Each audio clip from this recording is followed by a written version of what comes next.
Okay, boom. And we are live. I want to thank everyone for tuning in to a very special edition of Off the Record on the People's Podcast this afternoon. We have a magnificent guest with us today, one who is going to give us some amazing information as well as inspiration, and that is none other than our Sister Constance Muhammad. Assalamu alaikum, ma'am. Walaikum salam, sir. And thank you for taking time out of your busy schedule. On behalf of myself, my family, and the viewing audience of the People's Podcast, we want to just let you know we're excited to hear from you, and everybody is excited watching at home as well. The first question that we have for you, ma'am, is when did you first hear the teachings of the Most Honorable Elijah Muhammad? I first actually heard for myself the teachings or from anyone else telling me about the teachings when I was with my son. May Allah be pleased with him. Yes, sir. Lauren was a very interesting um, young brother. Uh, he had challenges that I thought were his, but they were really for me. There's a Hmm. major story associated with the son of my life, which is my only child out of my womb, my physical womb, but many out of my mental and spiritual womb, which is a blessing to me. My son knew that I was a serious activist, seriously about the Black cause, if you will, as I perceived it way back then. Um, and so he was anxiously telling me that he had heard this brother on the radio. He said, Farrakhan. I said, yeah, I've heard that name. And so he had me go listen, and it was electrifying. I do not recall what he was speaking about, but his very presence that came through the radio dazzled my mind, but it didn't push me to pursue how to find him, except that I wanted to find a Quran. So I knew there were brothers who sold the pies and papers on the corner. So in Los Angeles, in the Crenshaw district, I Hmm. shout out to those who are still in the Crenshaw district. I know something about it. Yes. So I drove over to where I had seen brother regularly and I asked him for a Quran. And he says, we don't have Quran. So that sort of melted away my momentary interest. So I actually heard the teachings though when Brother Minister Farrakhan came to Los Angeles and spoke at you know where, the LA Forum, with the presentation regarding power at last forever. Yes, Yes. ma'am. So that was when I actually heard the teachings when he came in, I think that was 1985, 85, okay, 85. And once again, because of my background and where I was presently posted in my occupation, I am a military brat, Hmm. which means for those who aren't associated with the military, the U.S. Army in particular, I was raised under the discipline of military bases. My father had been in Korea. Hmm. Um, we moved from Fort Sill, Oklahoma, to Los Angeles, California, for his brief domestic departure with us. He moved us from Oklahoma to Los Angeles so he could head out to what they call the Korean conflict, but it was a war. I was in the second grade at that point, maybe, no, first grade, because I was in the first grade in Oklahoma, started out life early because of the close proximity of my birth date and my old elder brother's birth date. So my mother had the great idea to get us started together. I was a unique child. My birthing, in fact, I'll start with that because it does lead into the teachings. My father was a Mason, but also a military man. In other words, what? He knew the salams. He knew Assalamu alaikum and walaikum salam. He was the only one that ever used it with me. And I recall that it was most likely because he was a Mason. Hmm. So Hmm. my birthing was dramatic. Um, my connection with my father really begins as a result of Dianetics auditing. There was a Hmm. piece that was missing that I didn't even know to ask the question about. But in Dianetics auditing, observed that I was slated for non-existence. Put it like that. All right. And my father intervened, so he saved my life the first time. Second Hmm. time he saved my life was a month later when I was born, but I was born 2 months premature. Now understand this. I was born in the South, where in that part of the century, more than, mm, well, almost 3/4 of a century ago, when I was born, you didn't just walk up to the hospitals as a Black person and gain entrance. It didn't happen. You did everything really at home as best you could with herbalists and midwives and old folk medicine, because I was only a couple of generations up from slavery. So my father, upon my birthing early, 2 months early, premature, um, had been in the a medic in the military for the Second World War. He was a young man when the war ended. You know, he didn't see fighting in the Second World War. He was too young to have been there then. Mm. But he was a medic, so he knew about some things. So when I was born early and born with pneumonia, my mother had a really bad case of the flu. So she literally coughed me out. Mm. Handle, handle the vision of that, visualization of that. She literally was very, very sick herself. And so pregnant with me. And so I came forth 2 months early, but with pneumonia, which means what? My daddy said I never cried and that I only made a very slight sound of like a sick cat, that Mm. sound. All right. So he gathered me up, took me to the hospital, and demanded that they give me some penicillin, the shot. He knew about this because he was a medic, right, in the military. So the doctor came to the back door and said, okay, we'll do that. And then you have to go. But I'm just going to tell you, it's not going to work. She's dying. She will not survive. And because she has pneumonia, she's barely breathing. So I'll give her the shot. You take her on because she's going to die. So take her home. She's going to die. So he took me to my grandmother's house. And my grandmother, he told my grandmother this story, the prognosis. And she says, well, if she's going to die, she will die in these hands. Now, my grandmother had these long black hands up from slavery. She wasn't a slave herself, but her mama was. All right. So she said, well, she's going to die. Then I'm going to be the last one that touches her. And I'm going to pray over her. So she sat in this is, I get these stories from aunts, my father, my elder brother. And so I've heard the same story over the decades of my life. And so they said that she swaddles me with a decorative pillow, that I was so small. My brother, I'm certain he must be exaggerating, but he said that I didn't even weigh a pound. I'm not sure that's accurate, but maybe close. So she swaddled me and wrapped me with a pillow to anchor me because she was concerned about the harm that could happen because I was so small. So she swaddled me and she prayed over me all night long. And she sang those old Negro spirituals. They're warrior women. Our great grandmothers knew to sing. She did that. Yes. And of course, it's a dramatic story that I know because I've heard it all my life, except that one part I didn't know until I became a Muslim follower of Elijah Muhammad under Minister Farrakhan's phenomenal divine guidance. But what prayer will do, it not only will solve the issue you're praying about, but there's other things that are sparked as a result of that. So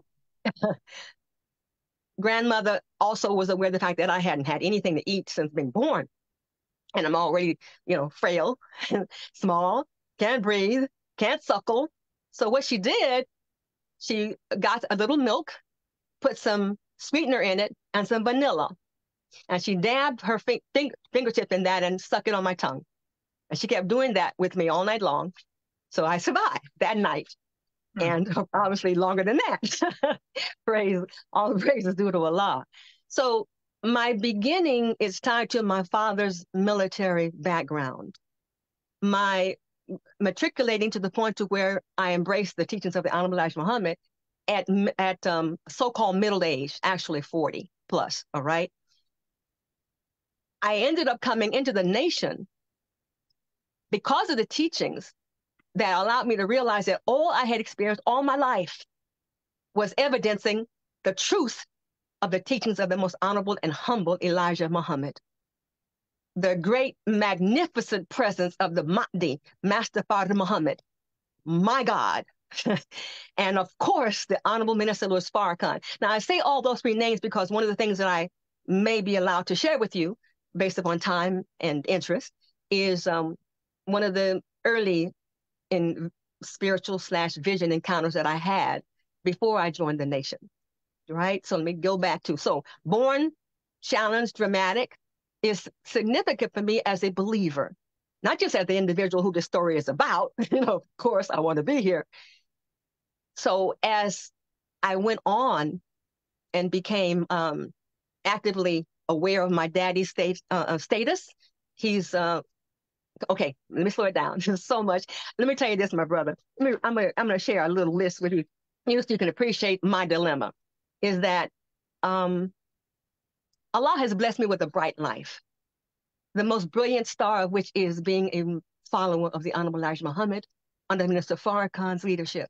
So my witnessing is to bear witness to the absolute truth and essential consummation, consuming these teachings, not just being entertained because these great ones who come before us are guided in the ministry class to really bring it, and they do bring it. But my life has been brought to this stage where I'm beginning as a newborn, literally as a newborn. This is why how to live is so critical. We cannot do enough works until we have learned what doesn't work. The messenger of God tells us so clearly, and in the Quran, it bears witness to it, that once we are about 70, 75, by that point in time, we just about know how to live. Which suggests what? We should be starting then to live long and prosper based upon experiencing personally what does not work, especially when you're trained and raised in hell. We are children of the lowest hell possible in this universe. That's where we're anchored right now. So my life is a testament of a witness bearer of the truth of these teachings without even knowing they existed. So here I am. I survived. My grandfather, I'm told by my mother, one of my mother's younger sisters, wanted to keep me because they witnessed a miracle, of course. But I looked like his mother. My grandfather is a so-called half-white man. His father was the son of a slave master. My grandfather, hurt in his heart to leave where he was in Texas to be where he was when I was born, he had to leave because he married a black woman who saved my life. Thank you, Allah. This black woman was one he was destined to wed, though he was a half-white man who looked like an Italian. All right? All right. So my great-grandmother was a slave girl. My great-grandmother was not allowed to choose the love of her life. My great-grandmother was fought over by the slave master, the father of the son who inherited all he had acquired. All right?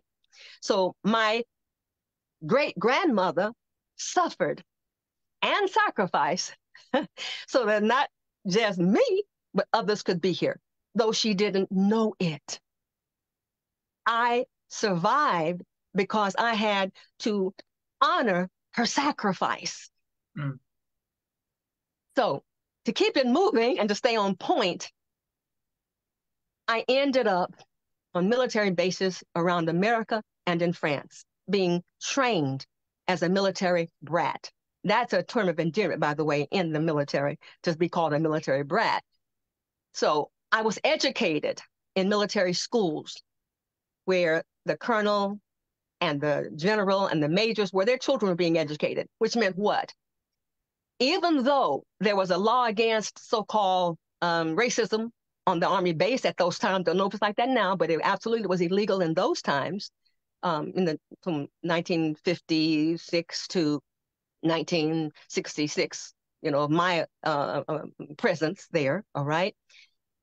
So I was educated by top educators in America. Why? Those are who the military went after, the best. because they saw one thing: the colonel, the major, the general's children were in those classes under those people. So I was highly prepared for civilian life, if you will, based upon the teachings that I got throughout. Right. So, so I'm sharing that for this reason, that it made me a reader. When my father was in Korea, I was designated as a child because I was in Los Angeles in schools that were majority attended by Caucasians and, of course, Caucasian teachers. They decided to make me read Little Black Sambo. And if you know what that book is, you know that without me even having any teachings in my background, it struck me as a pain in my soul. So I wasn't able to read properly. The teacher decided that I could not read.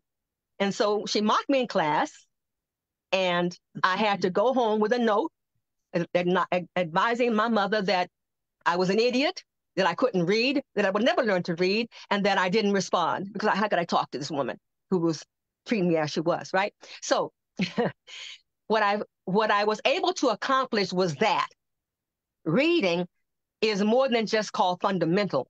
It is food for the brain, literally. My mother used to read to us nursery stories and what have you regularly, and we would just sit around her and listen, right?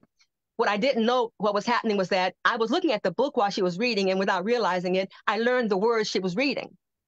But when we moved, my daddy came back from Korea, took us to Fort Ord in California, in the Presidio area near San Francisco. And when he came and moved us there, I started out prepared to be, ostracized again. So my mother, was very concerned about me. I couldn't do anything about it, but I was picking up her concern. And I took the books out to start to read the books and realized that I could read. And that was the beginning. That's an important point because reading was part of why I'm in the nation. That's what brought me here too. All right. So here we are. I'll fast forward because, this is boring. This is not about the nation and witnessing the nation, but though my life was. So what happened next is that, see, the dilemma, brother, is this.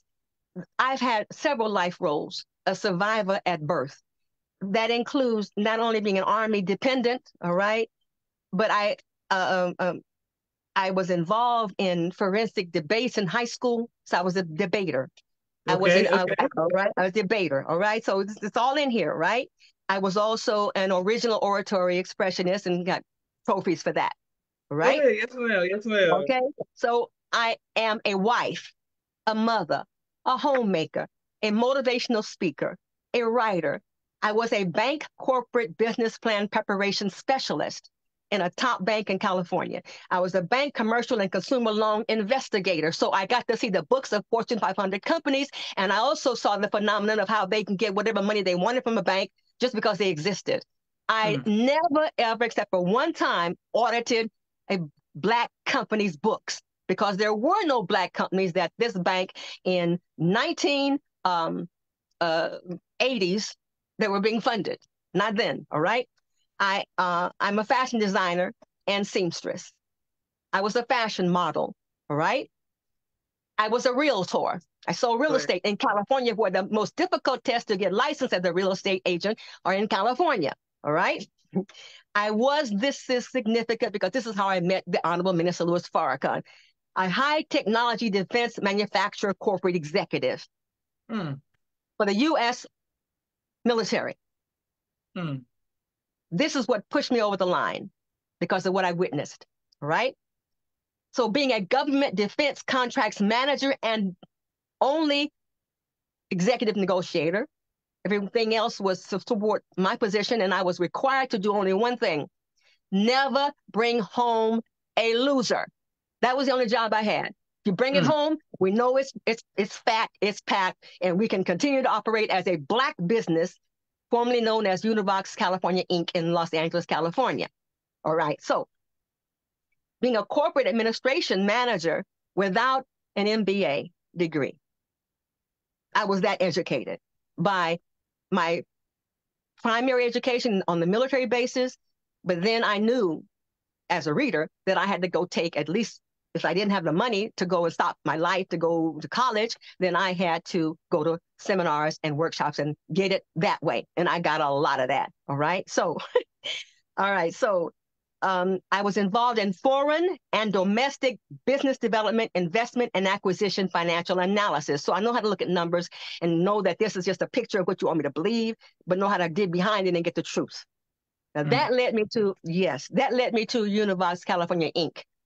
because I investigated one Black company because they had inroads to different congressmen who insisted that there be a small business administration, SBA, Small Business Administration, acknowledgement and support of certain companies. So this company had been supported by the SBA, and they couldn't find any money, but you're required to go to different banks and be turned down before the SBA will do something else. So I was assigned as the supervisor of the auditors to go and investigate the books and records of this Black company who were located in Compton, California. So I went and I saw their books, and it was like I had never seen anything as horrible as that in my life, ever. With whatever accounting skills I had, this stuff didn't add up at all. So I sat there after doing the audit to speak to the executives in charge of the company.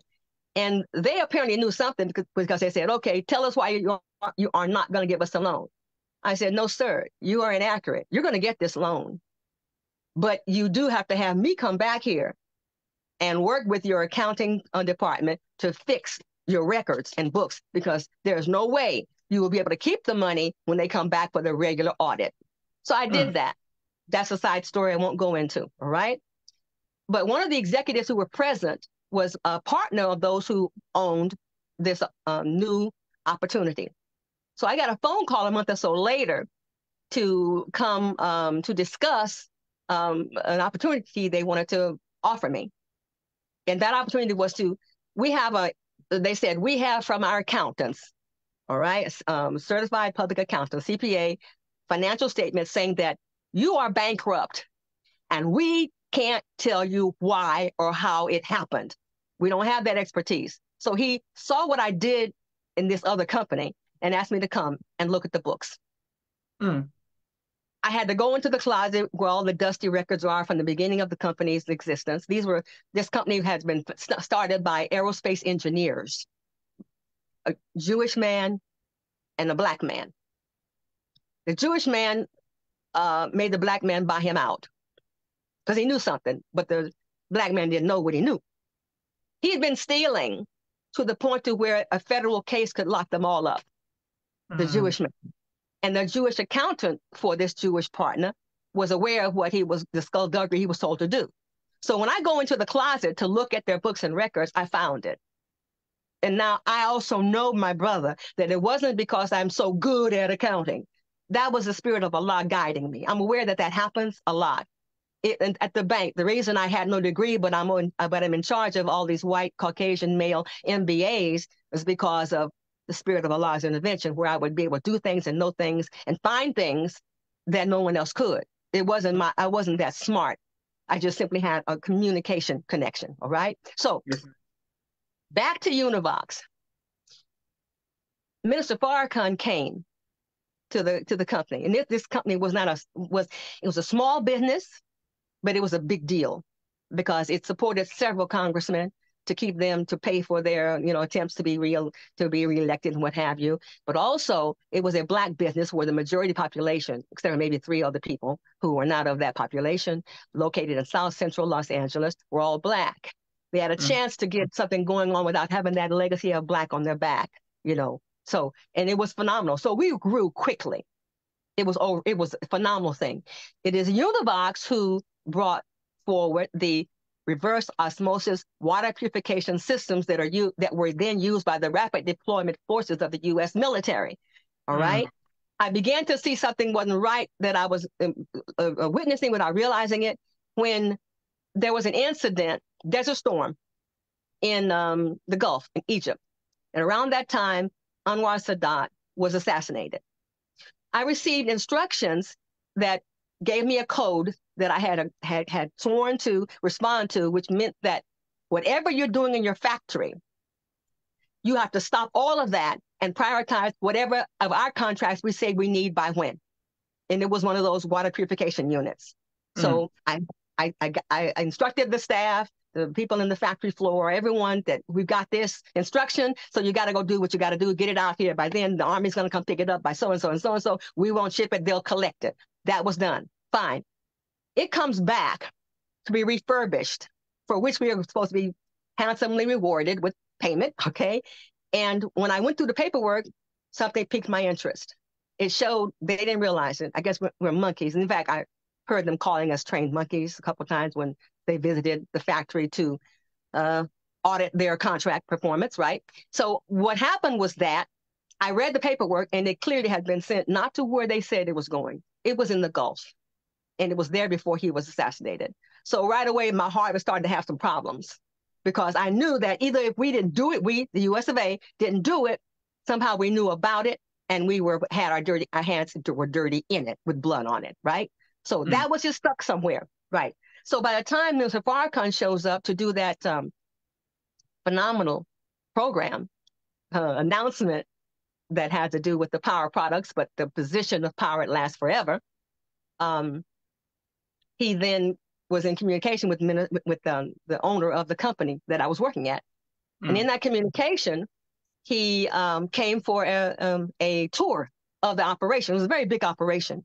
We were, the company did cables that had to do with umbilical cables that would drop bombs from the F-111, F-14, F-16. All right. One of them most people don't hear about because it was all for for Israel. There was a whole line of weaponry that was made only for Israel. That didn't mean anything to me then. Only for them. The jets were faster. The bombs were more deadly. And this company made the weapons umbilical pylon cables, the communication link between the cockpit and where the bombs were released. That piece of equipment we produced. I negotiated for that with Boeing. What can I tell you? Not a proud thing, but a real thing. All right. Yes, ma'am. Go ahead, okay. So when the minister came to get the tour of the factory floor, I was the one who gave him the tour because I knew all the contracts. So I took him around and he was very pleased. And I'm watching this man. There was a brother who was in the local mosque who had been hired in my department. I was a contracts, not just the contracts administrator, but the administration vice president. So all the other ancillary, all the other things that supported the company's operation was also under my command, which meant the security guards who had guns, right? They worked for me, so don't mess with me, right? Not really. But anyway, so this brother over the copying center, I told him, by the way, your minister is going to be here for a tour. So I'm asking, would you mind doing a little overtime so that you can be here so he can see your operation? Of course, yes, ma'am, right? He was always suited, always a very sharp, professional brother, which of course I observed. So Minister Farrakhan, when I took him there, he gave so much love to this brother. So I just stood back and watched this man, Farrakhan, all right? To me, just Farrakhan then, right? And so when we came back for him to have his meeting with the owner of the company, John Grayson, all right, when he sat down with him, I was told by my boss, the CEO, that he wanted me to give him, Minister Farrakhan, the presentation regarding strategic planning. Now, that was in 1983, 84, around in there, 85, was it around 85 then? No, anyway, it was around that time, in circa the early 80s, right? So, flash forward to the farm in 2007, when the minister had the laborers come to the farm. Yes, ma'am. Right? Yes, ma'am. Yes, ma'am. We're walking through there one of those days under the tent for lunch. And the minister is coming nearby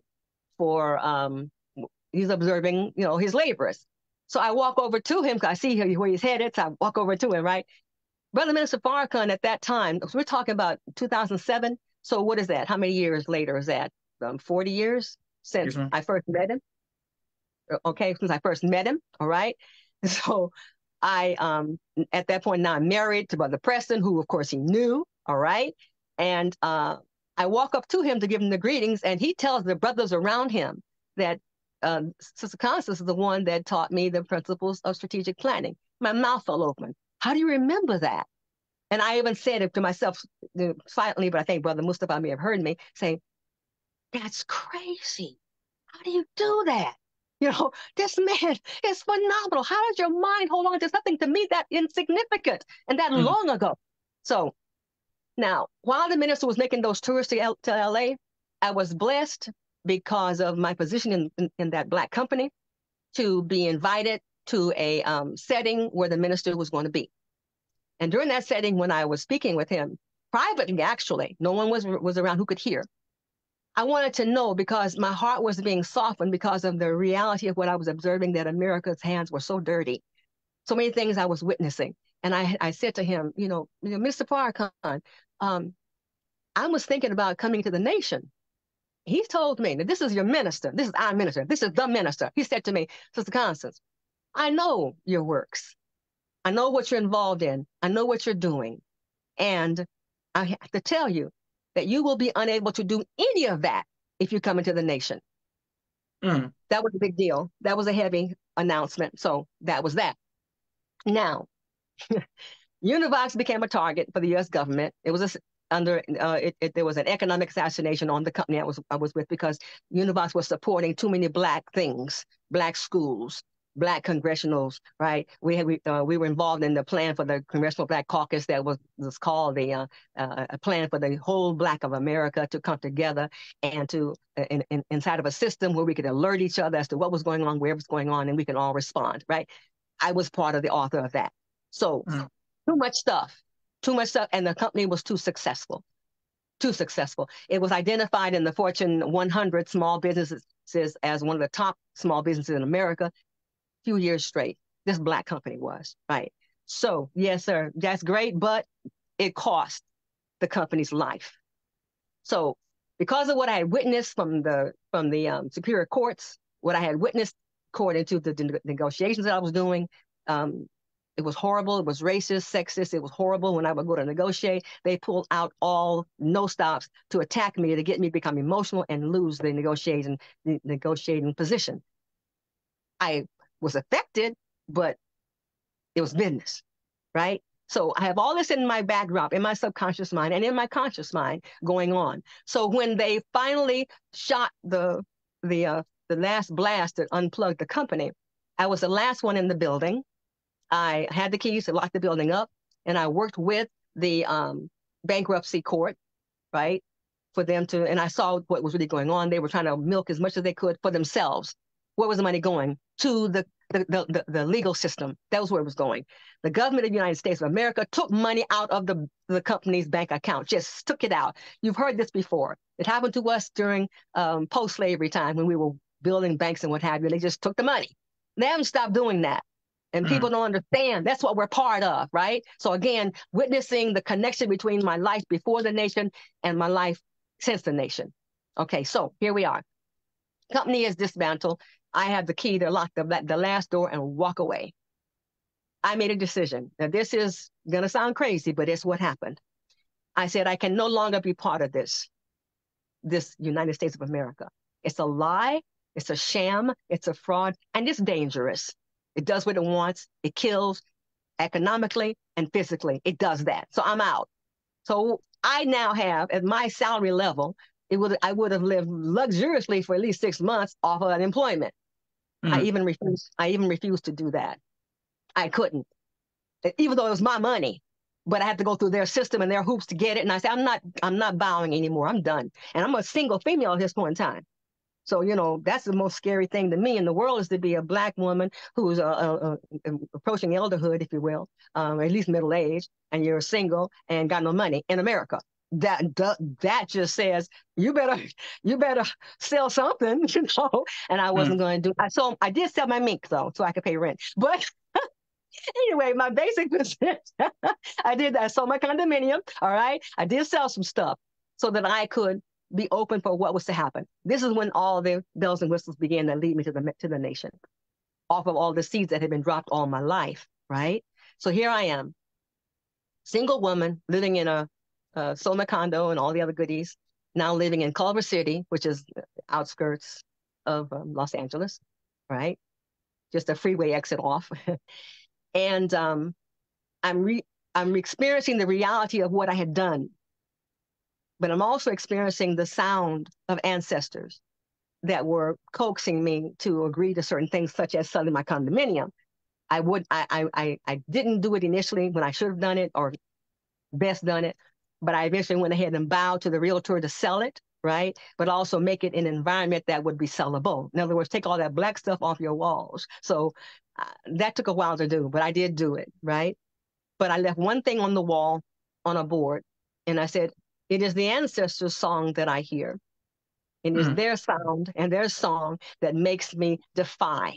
And I left it at that. No one would know what I meant, but it was on the wall. I had to leave something, right?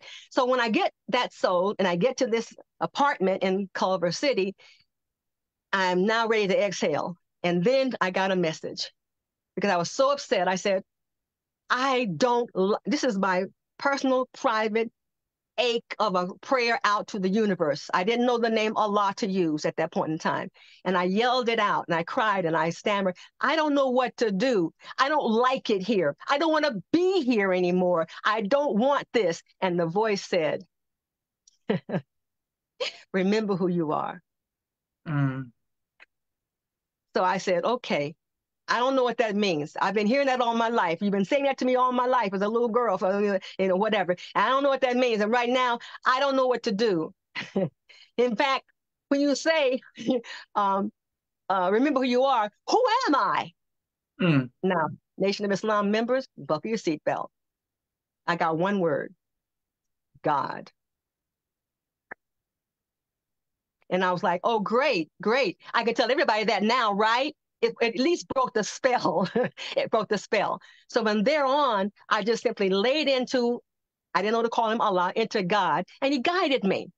He told me, check this out. I'm a vegetarian at that point in time, so I'm getting ready to make a right turn off the interstate to go get some food, but I was gonna go to the health food store and get some tofu and some kind of other food to go with it.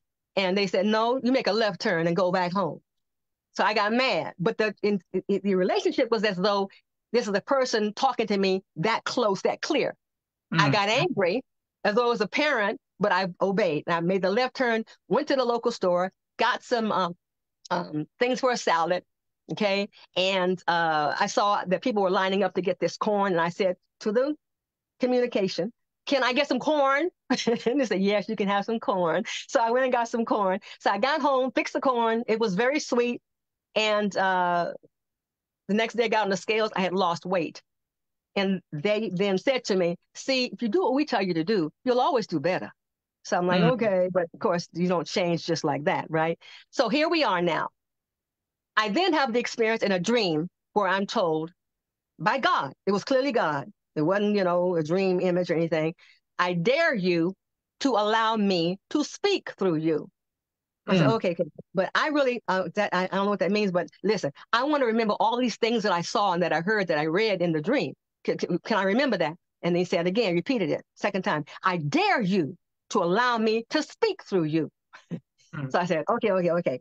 Really, I want to know if I wake up, will I remember all the things that I just experienced in the dream? Because I really want that. I want to write it down.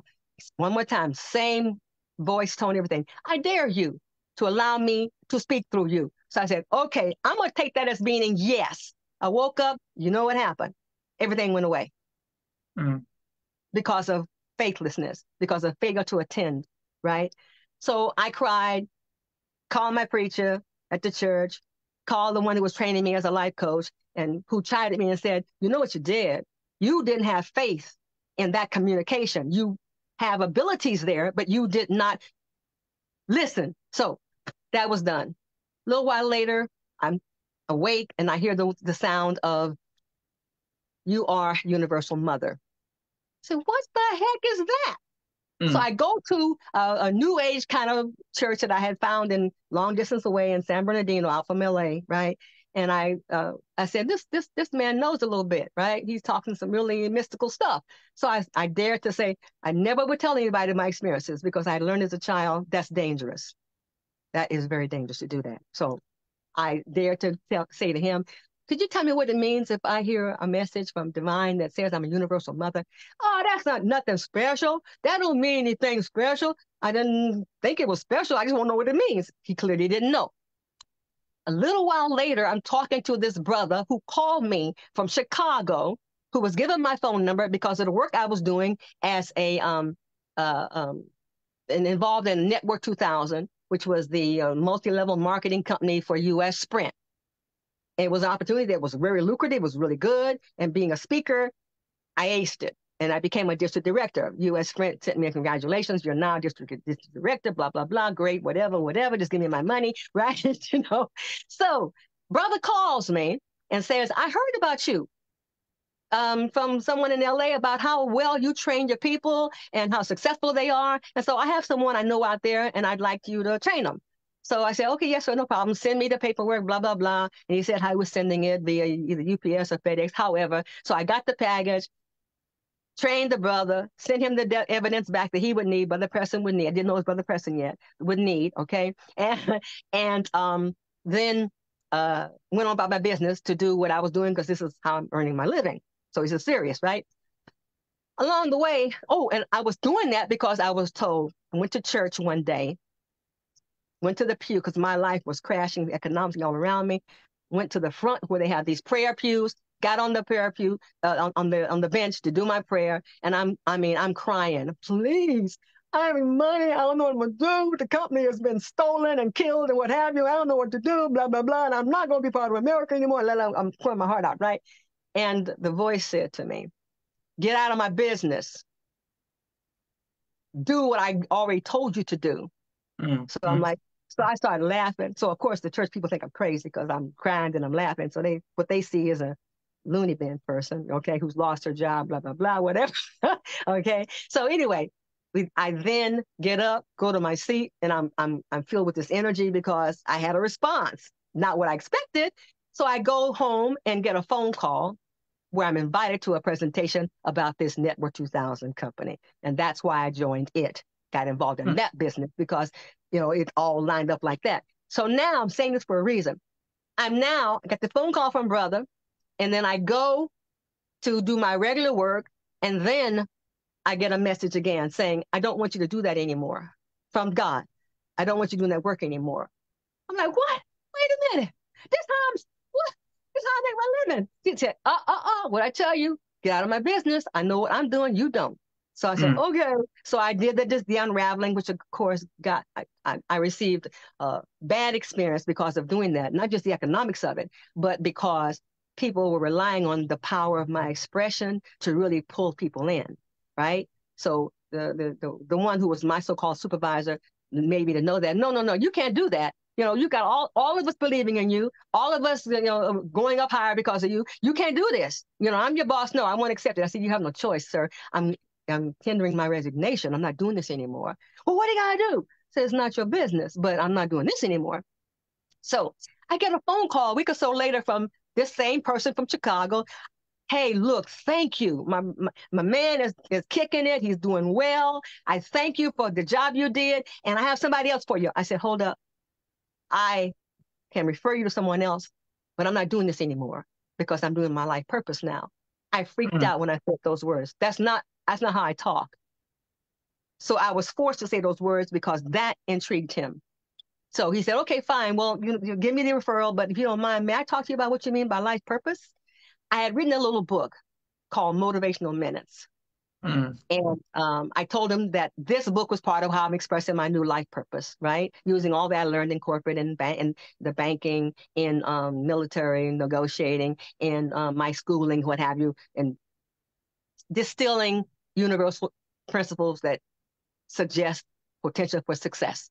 It's not the teachings, but it was what I had, best I had. Okay. yes, ma'am. Yes, ma'am. He said, well, would you send me that book? So, yes, sir, I'll send you the book. So I sent him the book. And in the meanwhile, we become communicators. This is 2,000 miles away. He's in Chicago. I'm in Los Angeles. So we're talking on the phone about what he's doing in the prison ministry, what I'm writing in the books I'm working on, and the workshops I'm preparing, what have you. So as a result of it, thousands of hours of phone bills, right, later, several months. And he's telling me, listen, you should be in Chicago. This is the spiritual capital for Black America. You should be here with what you're teaching. And so send me your stuff and I will get some jobs, some gigs for you, what have you. So, oh, great. That's never happened to me. No one's ever reached out to support me. I'm just a female, right? You know? So I did that.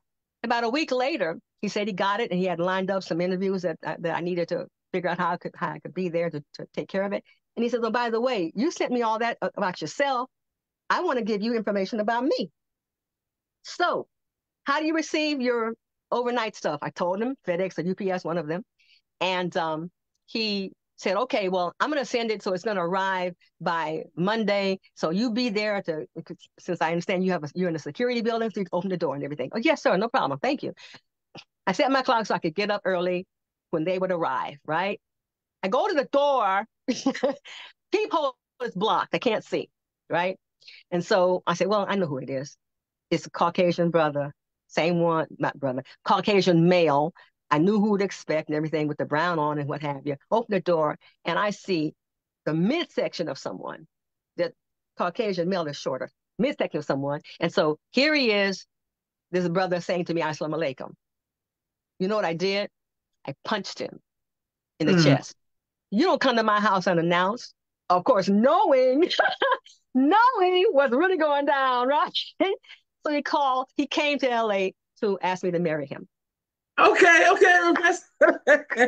Yeah, okay. Mm-hmm. So to marry him. All right. So that's how I get from LA to Chicago. And this brother, serious FOI, took responsibility to not trust me to get ready to go when it was time for me to go. He came to make sure that I was packed up, got the covered wagon that we would bring myself across the country in, all that stuff. He did all of that. Which of course I'm like, whoa, this is different. So we get to Chicago and we set up housekeeping in Chicago. And I'm immersed in observing what he's doing because he had recently, about a year or two before then, had re-enlisted in the nation because he had, as you know from his presentation, had been in the first, right? So around the time that I'm being unraveled from LA, he's being reestablished in the nation. And his prayer to the God, was for a helpmeet. So I get hooked up from divine from the beginning of time and manifesting now my readiness, having been through the Univox thing and my military background and experience and what have you, everything I'd been through, right? And his having gone through the fall, and now we are ready to do another work. So that's why I'm sitting here, my brother. Our what happened after we're married as a newlywed, not in the nation. I was not in the Nation of Islam, not yet. So I am in our prayer room. I set up a prayer room because I was a serious meditator. He was doing his prayer, his rock-out prayers and everything, which were intriguing to me. And in fact, it leaked into my dream state because I could hear him praying when I was sleeping. So your picture is frozen. Are you still there? Are we recording? This picture is frozen. Oh yeah, there you are. Okay, the picture had frozen, so I wasn't sure if you were still there. Don't know how much of what I said you got. I don't hear your voice. Are we all right? Are we all right? Can you hear me? Yeah.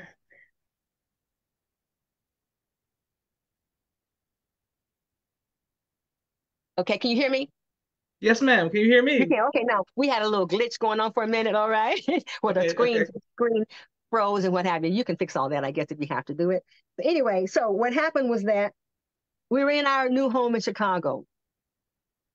It was the South Side, sweetheart? The South Side, all right? So I'm in my meditation, my usual practice of communing with Allah, who I still only call God, all right? And in my meditation, the Honorable Elijah Muhammad appeared. Mm. And I saw him clearly, though he looked more like one of his sons that looks like him than the pictures that we have out there of him, right, as an elder. And so, I noticed that. but he was looking at me and telling me and asking me, will you please help me to get my people? So with the way he was talking to me and his voice, and of course the experience itself, you know what I said? Yes, sir. Of course I will, right? So I thought it meant doing what I was doing. And I was doing workshops and what have you on life mastery dynamics and what have you, doing the work that I started writing about in LA before husband collected me. So I was doing those workshops. And that's how I met a lot of Muslims, as a matter of fact, from the Chicago mosque. So anyway, he lets me know that that's not when I did what I thought he meant. He said, I didn't tell you to do that. I'll let you know what I want you to do. So mm, that was mm, that. mm, So that was right before Brother Minister Farrakhan gave Brother Preston authorization to begin a post in Joliet, Illinois. mm, And at my husband asked the minister for permission to do that at his dinner table, where he invited us to come to dinner, and a few others were there. And after that, the Brother Preston said to the minister, may I please begin, a Nation of Islam group in Joliet. He says, yes, sir, you are capable and trained minister of our father, the Honorable Elijah Muhammad. You can uh, set up an operation, a post anywhere you want in this country. mm, So he said, well, I'd like to go to Joliet, right? And so that's what he did, right? I witnessed that. Then he turned to me and he said, sister, this is the second instruction I got from him. The first was, don't come in yet. Now here I am, married to an FOI minister, okay? And he turns to me and says, sister, help your husband. So I said, yes, sir. I had no idea what that meant. I was not in the MGT class. I wasn't being trained, how to be really a proper wife to a black man, especially an FOI. So I just said, of course, I said, yes, sir. What am I going to say? I said, yes to the messenger, yes to the minister. So I do that. A year or so later, Brother Preston gets a phone call from not believers, from activists in Des Moines, Iowa, because the police were attacking black people, violating their rights and what have you. And they asked him to please come and help. So he went and started speaking there for a bit. And then eventually he went to the minister and he's, for permission to start a study group there. So we had mm, been in, okay. So that's how the Des Moines ministry was kicked off, right? So in Des Moines, I oh, I'm skipping something. I'm skipping something. When we were still working in Joliet, still a regular meditator. That was my practice. I wasn't in the nation. So my spiritual connection was in meditation, where I would speak to my Lord, Almighty God, and then sit quietly to listen for responses, right? mm, So I was in my process, my usual process, and then they came to me and I saw them clearly, the messenger and the Mahdi. And mm, they said, it's time. Now I knew, because the communication is not this slow English speaking thing. I had a complete knowledge of what they were saying. So, but I played it off. I said, time to do what? I knew what they were talking about. It's time for you to come in and accept your own. It's time for you to be in the house. Oh, so I had something in my heart about doing that. I had left the church. I called myself universal because I saw too much weirdness, in organized religions and what have you. And so it's when you have a little sight, you can see other stuff too. And that was going on since I was a little girl. So I didn't want to be part of anything. Plus, Jesus said Christ had come to me when I was a little girl and told me they lie on me. So I wasn't in the church until some drama happened that made me join the church. Literally shoved into the aisle when they were calling for joining for people to join. My aunt mm, did that, pushed me in the aisle, so I joined the Christian church because I was embarrassed. She did that, and so I'm crying not because I'm Holy Ghost, because I'm mad that I've been pushed into the aisle in public to go join the church. so, mm, so mm, I had turned my back. I had turned my back. So when I was told by the God and His Christ, it's time for you to come in. I know who I'm talking to. So I said, yes. So I went downstairs, told Brother Preston, I've come to ask you, can I have that letter, please, so I can write my letter. He didn't even flinch. I found out later that he knew I was going to be in the nation when he first started talking to me because I sounded like a Muslim to him. So he knew I was going to come in. So he knew this is God's plan for us to even be married. So God's got her slated. So I'm going to let that be. And I'm just going to observe. And that's what he was doing. So he went and got the letter and the instructions for the letter. And I filled it out, having a problem writing the letter because I knew I had something in my heart still. And so he came, he says, listen, because I would give it to him to read and check, right? He says, what you should do is just pray before you write the letter and see what happens. Mm. The prayer would require me to really be present. So I did the prayer, and the next one I wrote passed his inspection. And so I took it to MGT class, the following MGT orientation class where, sisters, I was in that class, orientation class. And so time to recite and what have you. Some of that crazy stuff had creeped back up in there. And I had to pay a price for that. That took me back to my meditation and my prayers, apologizing to the God for my spirit of arrogance and conceit and what have you. And apologize. I cried like a baby. I was so upset with myself because I had this on my head, the arrogance of the corporate executive. I had the arrogance of a Black woman who was independent in America. I had the arrogance of all that stuff that makes us think we got it covered when we don't have anything on at all. All right. I faced that in the processing that we do in the nation took me there.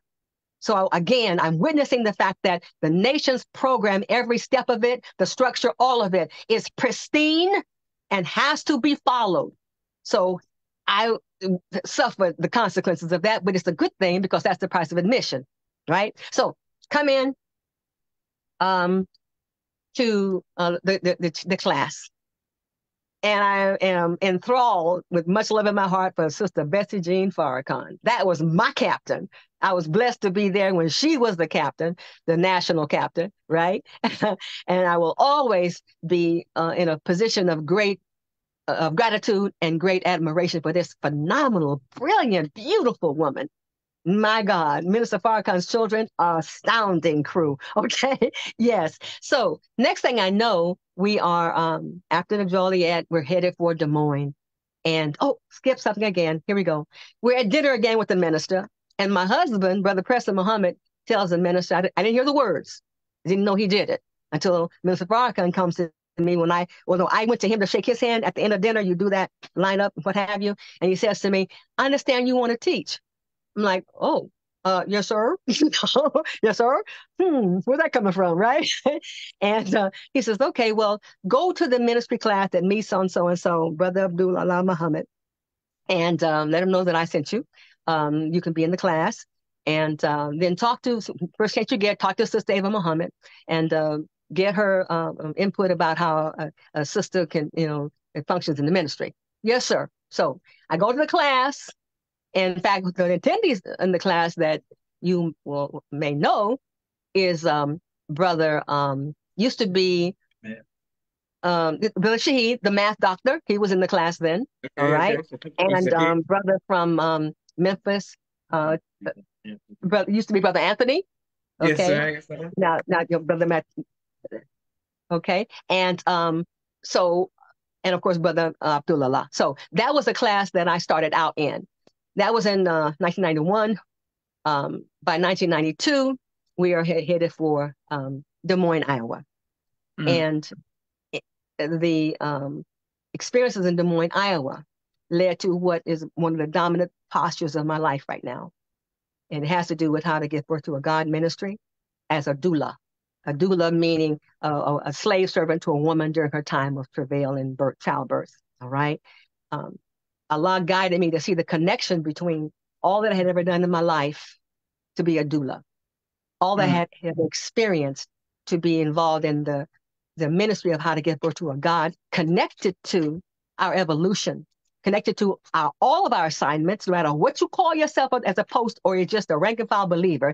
All of us have been called to be about how to give birth to a God. That's real. And that's because of the last part I add to it. Self first. Self first. You cannot give birth to a God. The messenger said you can't give birth to active children if you're a lazy parent. So obviously, how do I give birth to a God and I'm not striving to be a God myself, literally be a God myself? So I entered into my own personal ministry as a doula and teacher, guide, coach for women in the way of how to give birth to a God. And my husband, President Muhammad, my God, I don't even know what class to put him in because he was fully present at all times, 100% supporter to my pursuing that on top of all the things I told you that I have been doing in my life. Mm. He was exuberant about it. In fact, his work with the great names of Allah found their way into this process. So this is how it looked. In 1995, all right? In 1995, first of the year, we had gone to in 1994, the Minister Farrakhan's meeting for the Central Region, where he talked about to the year 2000, being prepared for the year 2000, right? Okay. Again, blessed to be at his table after that presentation. And at that presentation, he made a comment to me and it gave me another instruction that is private, okay, because it could trigger too much weirdness. But he did make a statement at his table that others did hear. And it made me very nervous and, it unsettled me because I am never looking for being out front in terms of anything other than at a rostrum to give a message or at a sister's bedside to protect her from the skullduggery of those nurses and doctors who want to just interfere with this birthing, right? But that's my post. I don't need to be in front of anybody talking. I really don't. Allah's gifted me to be able to do it well when I'm on and ready for it.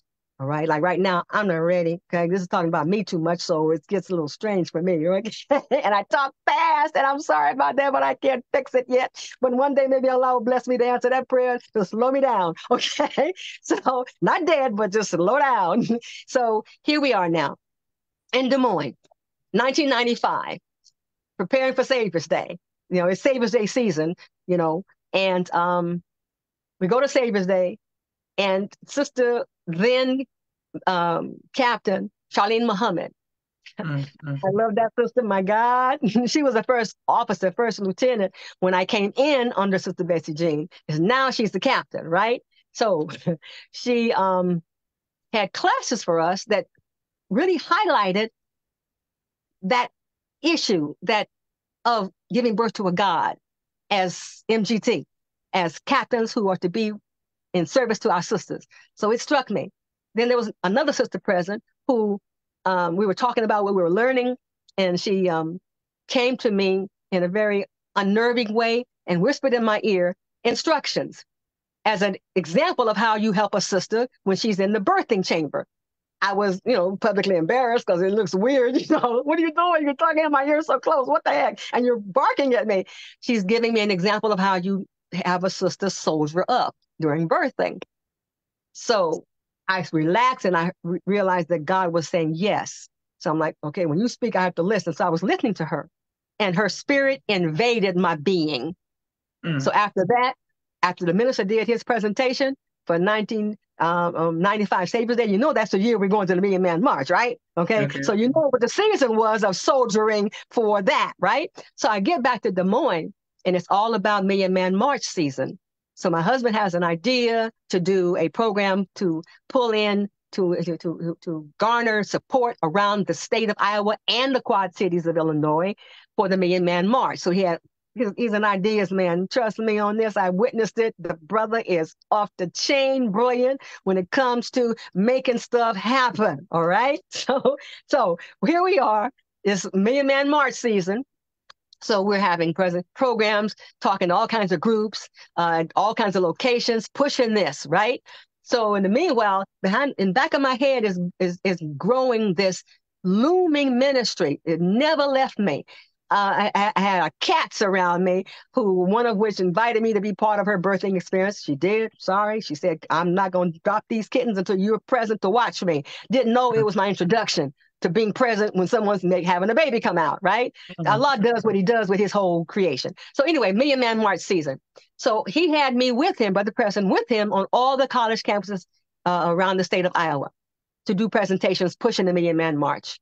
That was mind-boggling. We were on television programs, radio programs, pushing the Million Man March.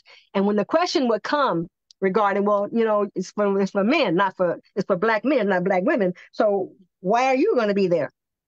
I'm not going to be there, but I'm gonna be at the door to push anybody out who refuses to go. Mm. So that was my message to the sisters. You push your son out through that door to go to the Million Man March. You push your husband to go, and you know how to push him. You get other stuff by pushing him. Push him toward that door because you're gonna get back a man like you've never seen before when he goes to that march. So I was grateful for the experience of that. And then on the day of the Million Man March, all the sisters, because at this point in time I'm the sister captain in addition to assistant minister, and we all agreed to go to a sister's house where we all brought constituents for making a meal, and we are watching this presentation. What we experienced that you all who went didn't experience was that there was a significant media hoopla la, negative barrage of commentary of last minute. Who is this man, Farrakhan? We don't have anything on him. Get the stuff. We need to know what's going on here, right? You all weren't necessarily aware of that if you went to the march and you were present there. But we are witnessing this, and we were out of our minds with glee looking at what the minister has caused to happen. Because we remember we didn't have the internet then the way it is now. So there was no watching it on the internet. This was all television. And so many stations put it on because it sideswiped them when they saw the level of support that had come for it. So we Mm. are cheering and excited out of our minds as MGT watching our brothers do this, and the way it unfolded, absolutely perfect, mind-boggling perfect. So that was the Million Man March. We before the march, we did a program celebrating Black manhood around the state of Iowa and the Quad Cities, all right, where we are now located. So we reached out to get churches and groups and fraternities and whoever to give us names of people who are doing something, Black men, and so we can invite them to come and be recognized. And so we did that. It had a significant impact on our work across the state because, when you lift somebody up, they'll let you get closer to their house. I can trust you to say, do right by me, then you can come to my house. Right? So it did help us to do our work even better by how Brother Minister Preston was the field marshal for the state of Iowa for the Million Man March. And he did the Mm. work. My God, he did the work. Lord, it was something to behold there on the ground of pushing toward that event, and the buses that he was able to line up to take people and the resources that were needed to make that happen to Washington, D.C. It was an amazing thing. So that was the highlight at that point in Des Moines. But there were other things that were highlights in Des Moines because in 1997, Minister Farrakhan had done a tour around the country, and he ended and gave Des Moines, Iowa, the honor of being his last stop on that tour, Mm. right? Yeah, so that was really good for not only us, but for the local believers because he addressed the community, the businesses and what have you, and of course, the major event at the, was it the Hort Sherman or was it the Hort Sherman Auditorium? And then he addressed the believers. And he is so, the minister is phenomenal. He knows what to do with his people. And he came in and called the believers the busy bees of Des Moines, Iowa. Mm. Right? Mm. Yes. And so he challenged the busy bees of Des Moines, Iowa to get out of that small building and to get into a larger place, right? So that was the last instruction that he left there. I had received personal instructions from him on a couple of occasions where I had to call him to get permission for us to speak at some of the college campuses that we did speak on. And he answered the phone, and I said to him, how are you doing, Minister Farrakhan? He said to me, this is how truthful he is, not so well. So right Mm. away, the soldier in me sobered up. I'm a silly, whatever sometimes, but I sobered up. How are you doing? No, it was like, yes, sir. What can I do to help, sir? No, I said, what can we do to help, sir? And he said, just be better Muslims. Mm. I said, yes, of course. Like, that took me to the middle path. Yes, sir. So I'm saying the minister doesn't ever lie. I mean, what's the Mm. nicest thing? Oh, I'm fine, sister. So what are you calling for? He didn't do it like that. He says, not well at all. So, Mm. and I could tell it wasn't physical. The way he was speaking, that his unwellness had to do with something else. And I don't know what that could have been, but I do know that his response to my offer that we help him. He said, just be better Muslims. So I'm Mm. like, yes, sir. So that's another instruction that he has given me directly in my ear that I take sober and serious to heart, which is part of what makes me do what I do.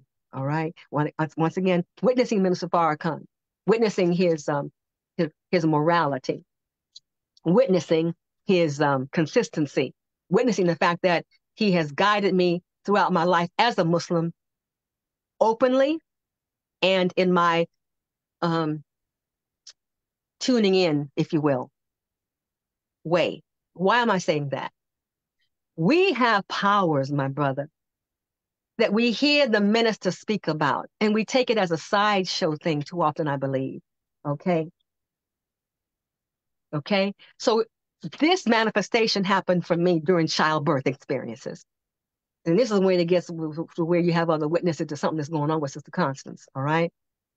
Minister Farrakhan told us and challenged us in one of his presentations worldwide, right, that we should try to use the name Allah, and that in our prayers we should say, in the name of Allah, right, to Allah, who came in the person of Master Prophet Muhammad, and in the name of the Honorable Elijah Muhammad, his, exalted Christ, however we approach that, right?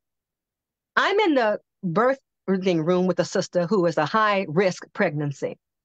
High risk because she had serious low blood, iron, serious low blood and needed an iron deficiency, sobering. She went to the doctors who served her, only do high risk pregnancy cases. And they are the two black women who have the historic honor of having birthed the Iowa septuplets. So Mm. those are her doctors. So she lets them know, I am only going to do natural birth. You're not giving me a cesarean, even though I've had one before. I'm not having that. I want natural birth. Why was she saying that? Because Allah blessed your sister Constance with this bug of natural birth, and Muslim birth means natural birth, and always focusing on the fact that we're giving birth to a God, right? So the sisters were bit by that umpapa from their sister motivational speaker, Constance Muhammad, right? So here we are. Sisters are lined up for me to help them with their babies. Across the MGT class. So here I am with a sliding headpiece here, driving me crazy. All right. So here we are. I'm in the room with her. Her husband is there, and Allah has blessed me to experience the environment of the birthing room. That when a brother is present, based upon experiences and maturity and whatever, certain things will happen. So I'm being taught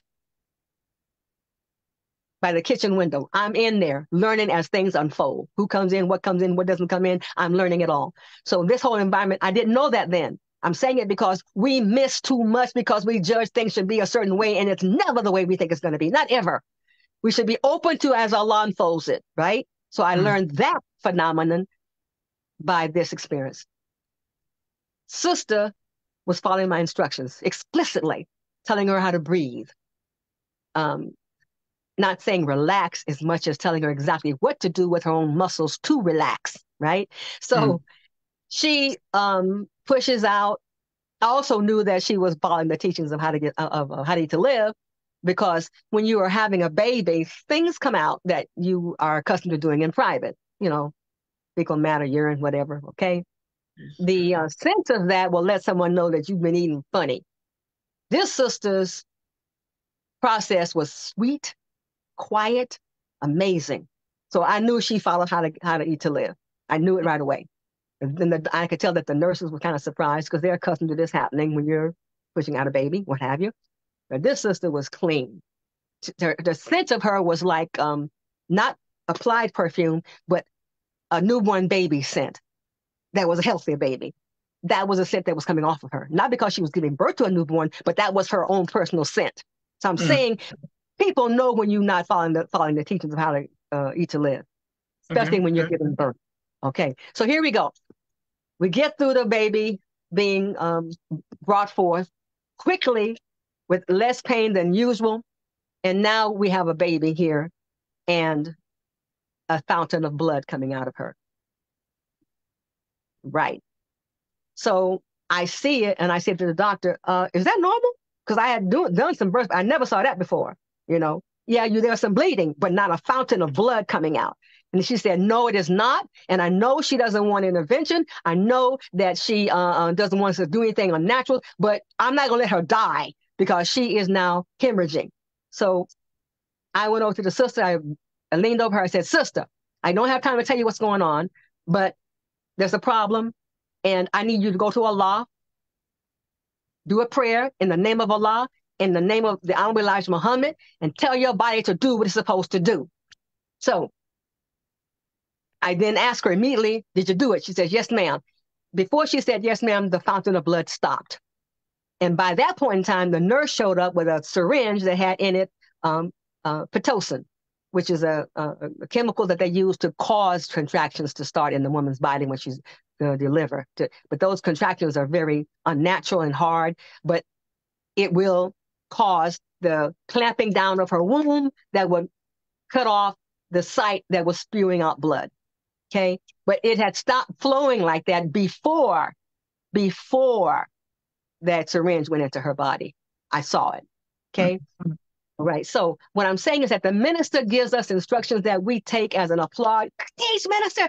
No, listen to the minister and implement what the minister is saying. So that was a very significant training moment for me, helping the sister to have a painless and quickened childbirth experience.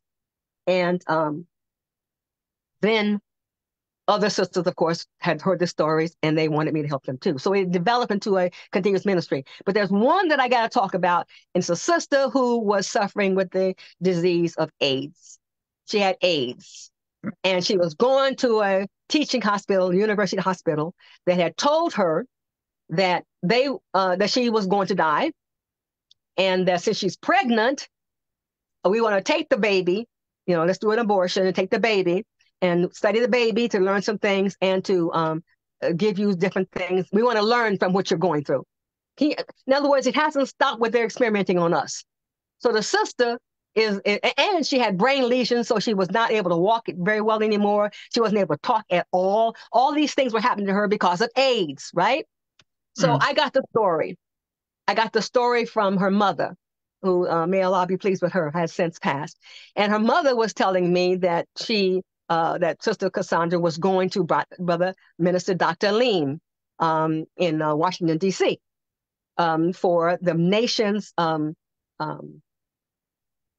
treatment, therapy, medication, Kimron, to fight AIDS, right? In fact, when Kimron, when it was released, I was blessed again to be at the minister's table when it was being talked about at his table, right? And I wrote him a letter as a result of that. That's another whole story. Anyway, here I am now dealing with a sister who is in trouble because of AIDS, having that disease, right? So she came to me because I was, as a life coach and doing certain experiences because of my shamanic background, inherited that from my Choctaw grandmother, the shamanic abilities to go in to appear in the non-ordinary reality of someone else while they're in meditation and guide them as to what I'm being told that they need to do. So with this sister, I took her into a meditation experience where I went inside and used a space that Allah had given me to go to him about. So I'm sharing it with her, right? And afterward, she still went to the hospital for more problems. But this time what happened was this, and this is why how to give birth to a God is essential. We do not know what this baby is. You don't know when they become conscious of their purpose. You do not know. And they forget stuff as we forgot stuff about being in the womb. But this is what happened.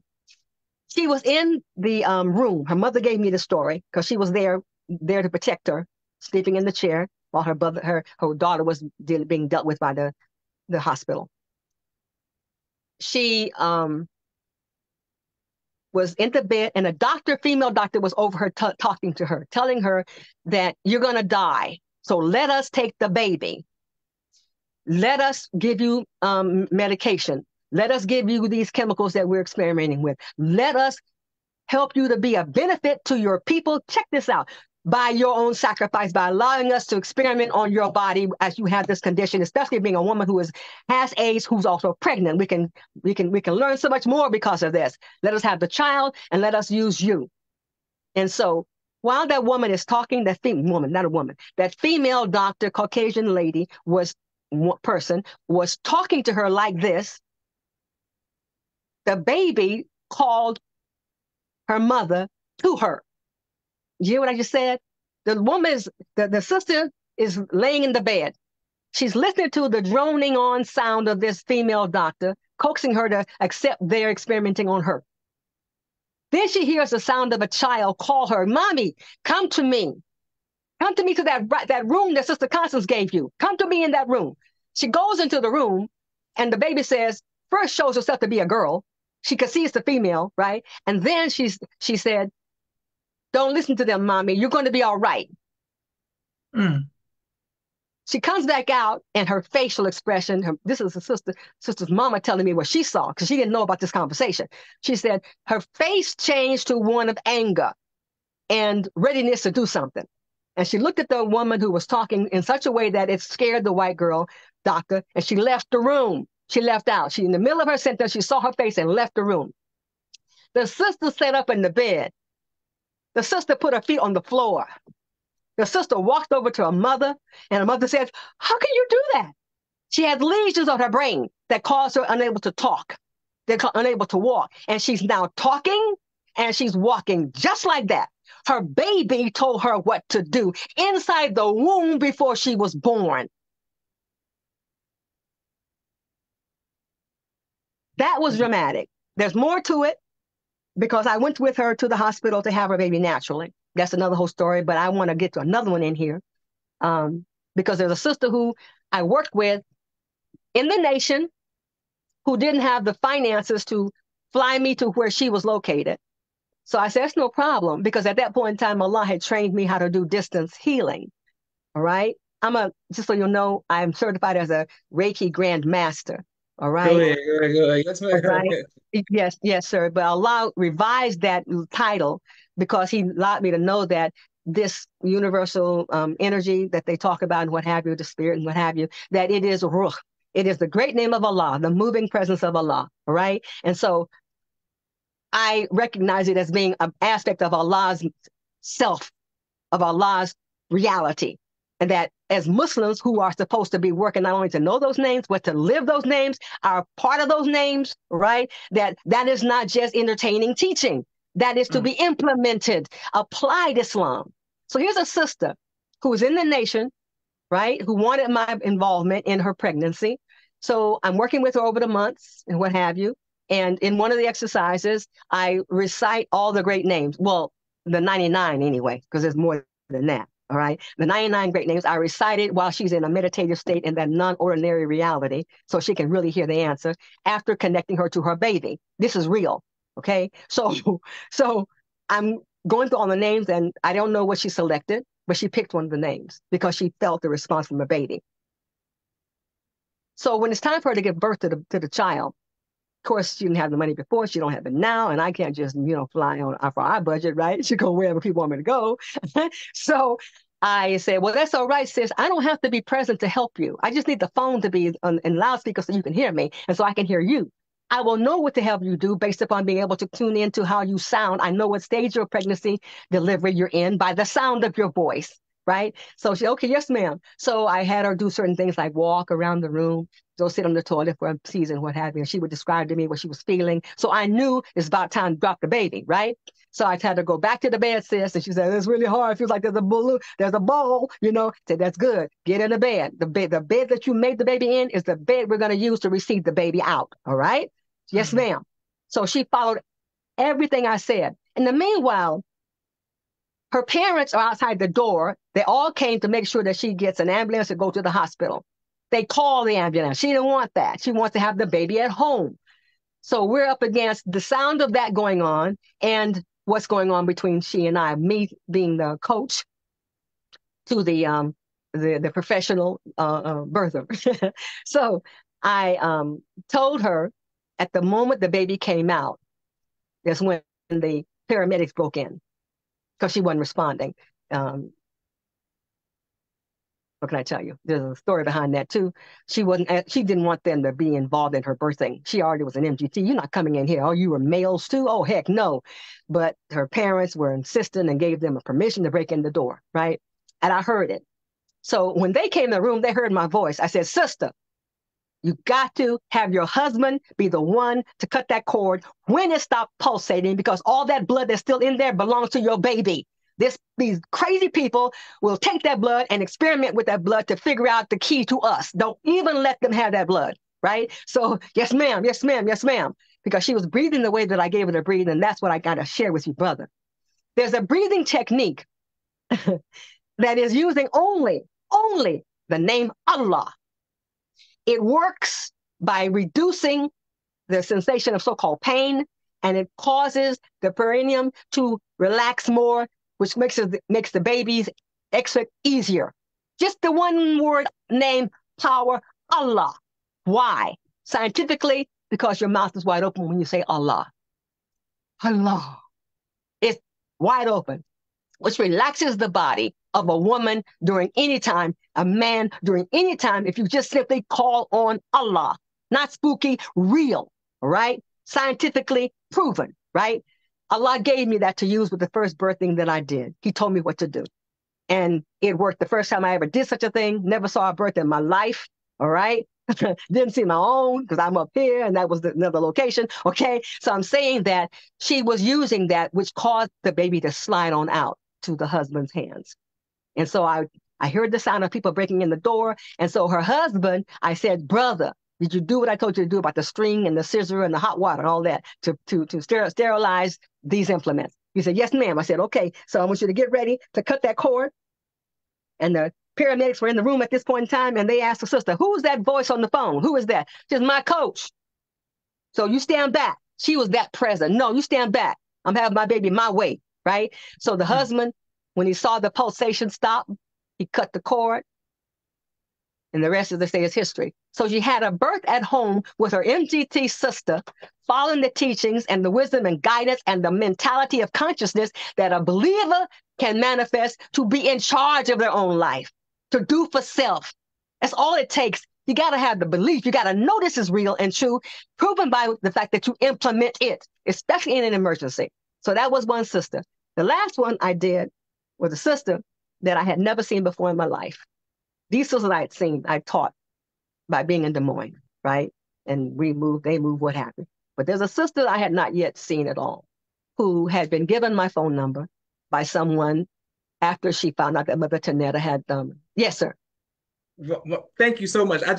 Man, you're giving us some powerful information. I just want to let you know that people are showing love all around the world. Thank you, brother Leon. He said, Assalamu alaikum, my first mother in Islam. They brought me in with the help of Allah, brother Leon Assad. Sister Isan, the doctor did not have the power of the authorities. Sister Signs bear witness. Sister Miriam, Sister Naima, brother Kente, Sister Isan again. Thank you very much. Tone, okay, Sister Signs bear witness. People just showing you love all around the world. Thank you all very much. Shout out to our YouTube family. Powerful Sister Minister Aisha out of Phoenix. We have a brief 60-second commercial break for all of the sponsors of the People's Podcast. I want to thank you for every like, share, and subscription, every anonymous Cash App. Please let us know what city you all are watching. And also, if you have any guest suggestions.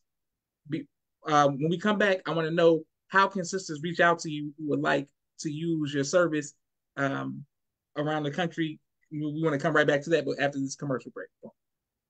1 second. Thank you all very much. 1 second.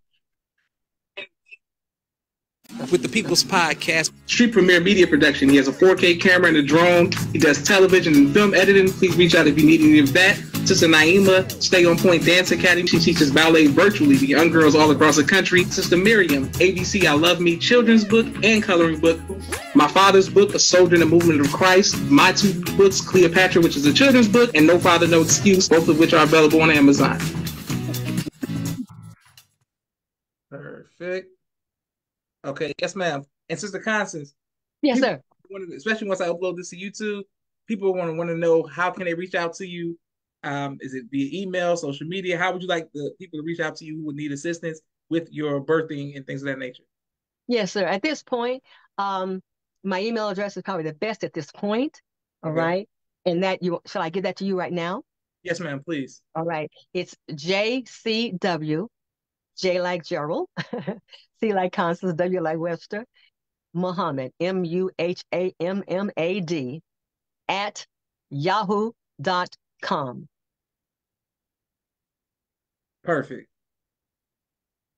All right. Yes, ma'am. Okay, excellent. And make sure everyone, one more time, ma'am, just in case, because I know we're going to do it one more time, please. Yes, sir. JCW Muhammad, Muhammad, at yahoo.com.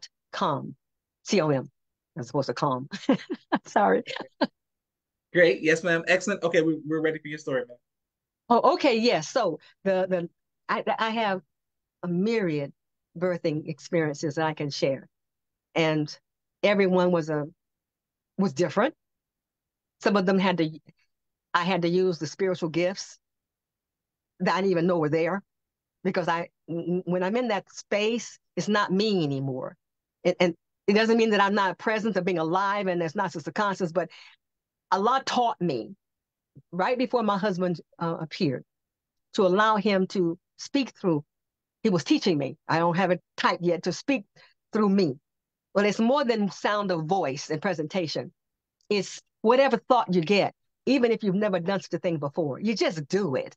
When you're there, you just do, you just surrender. That's what it means to surrender, to submit. Just do it. Though we know that when we say, well, just go do it, well, we fight back because the habits and the this, the that, and the appearance and the environment. But when Allah is using you and you have taken the dare, which is a very interesting phenomenon, to allow him to be present, it's not like he lets you know at this time of day I'm going to take charge. No, it's not allowance. The whole story is your life, every breath, every blink, every eyelash movement, everything, every grimace, every sound that comes out of you, everything, be it public or private. I told a sister one time that what I've learned in my holy matrimony is that if you say holy matrimony, and it's got to be that, otherwise, what are you doing? My husband prays over me. Mm, My husband prays over me at all times. And since the matrimonial bed is called lovemaking, I don't like to hear that word being used by anybody on anything, especially nasty movies and what have you. You're not making love, you're doing some doggy stuff. Making love means you're making Allah, you're manifesting Allah. That's what it means to make love, is manifest Allah. Then why aren't you praying before you dare to approach his woman? How mm, dare you? mm, This woman who you know is so serious, so critical and essential to the fact that she is called his co-creator, and you, mm, black man, are the first. Okay, great. But you don't do what you're supposed to do without this black woman. So how dare you approach her without prayer at all times regarding everything, before you complain, before you request, before you approach her to evidence the matrimonial license allowance. Okay, you pray. I told that to a sister one time, and she said, "Oh, Sister Constance, I can't do that. That's nasty." I'm like, "Oh Allah, you just told me too much. You just told me too much. You're not really married then. You're not even looking for becoming married. Because if you can't pray over your mate, that's yourself. mm, You go to Allah about yourself, and you go to Allah about your mate at all times when you are even considering approaching them for anything at any time." Now, I learned that in holy matrimony. With the one that Allah told me, he had so, oh, that's the other thing I didn't say. Allah told me that Brother President Muhammad is the one he chose to head my life, to mm, mm, maintain me, to protect me, to be my husband. And of course, I reacted because I'm like, "What? I'm accustomed to being single now. What? Wait, hold up. You and me, Allah, we're doing fine. You tell me everything, what to eat, what not to eat. You telling me everything, what to go, whatever. You know, I've had too many miracles happen in my life with just me and Allah to take slightly someone else being inserted in that formula. It's not a little thing. It's a very big thing. I've mm, walked mm, my life with just Allah and myself in situations that were completely scary and illogically solved without anything else happening. I've too many times. I've experienced this too many times. So when he tells me we've chosen this one, who had become my friend on the phone, don't even know what he looks like. He don't know what I look like. This is real, brother. Okay. And came into my heart, and I knew the feeling of that. I'm like, hold up, no, Allah, I don't want this. Take it out, take it out, take it out. He said, no, no, no, no, no. This is the one we picked for you. And I Mm, said, but you and me, we're doing fine. He said, this is the one we picked for you. Okay, all right, let's do this. Completely unprepared and untrained. So that's how we started. So I'm saying right now, after decades of life with this man, this Muslim, this striving Muslim, this man who loves Allah, loves the minister, loves the messenger, loves the Mahdi, and striving to prove that by his actions, this man over my life is the reason why I'm a doula, is the reason why I could go through all that training I went through for mm, as a childbirth coach and assistant, is the reason why I am chasing this manuscript that I began a lot of years ago regarding how to apply giving birth to a God. All right.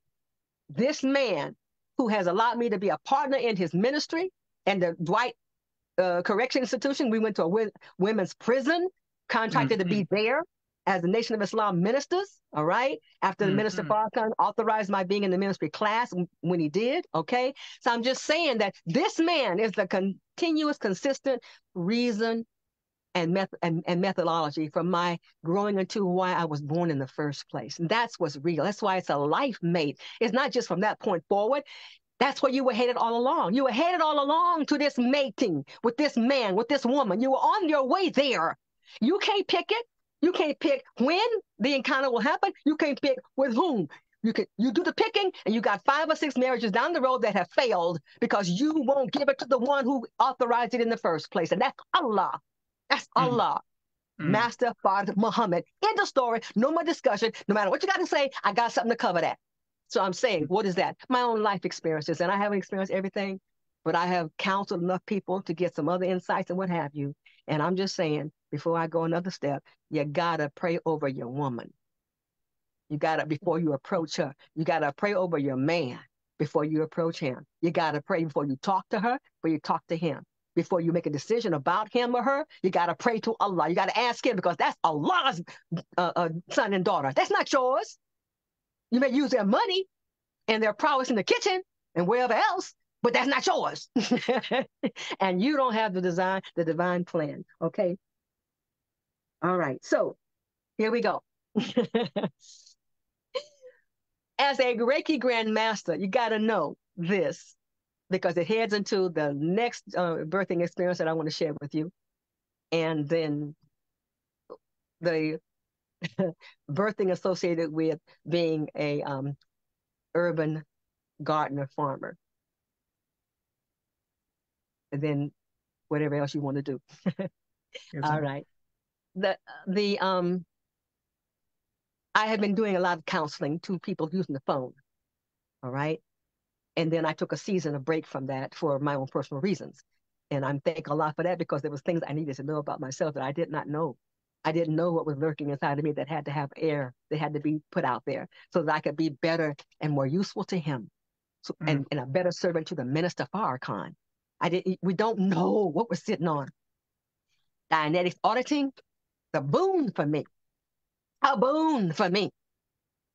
And you live this much life and you're active, you're not watching television, you're actually doing stuff regularly.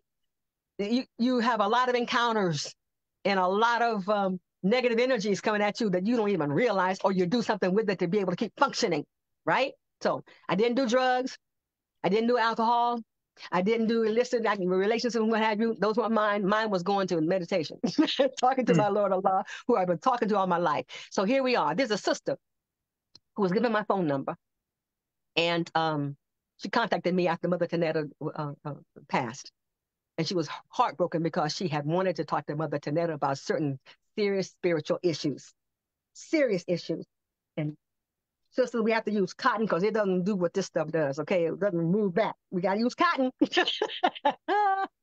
All right, scientists, use what you know. Don't just teach it. Use it.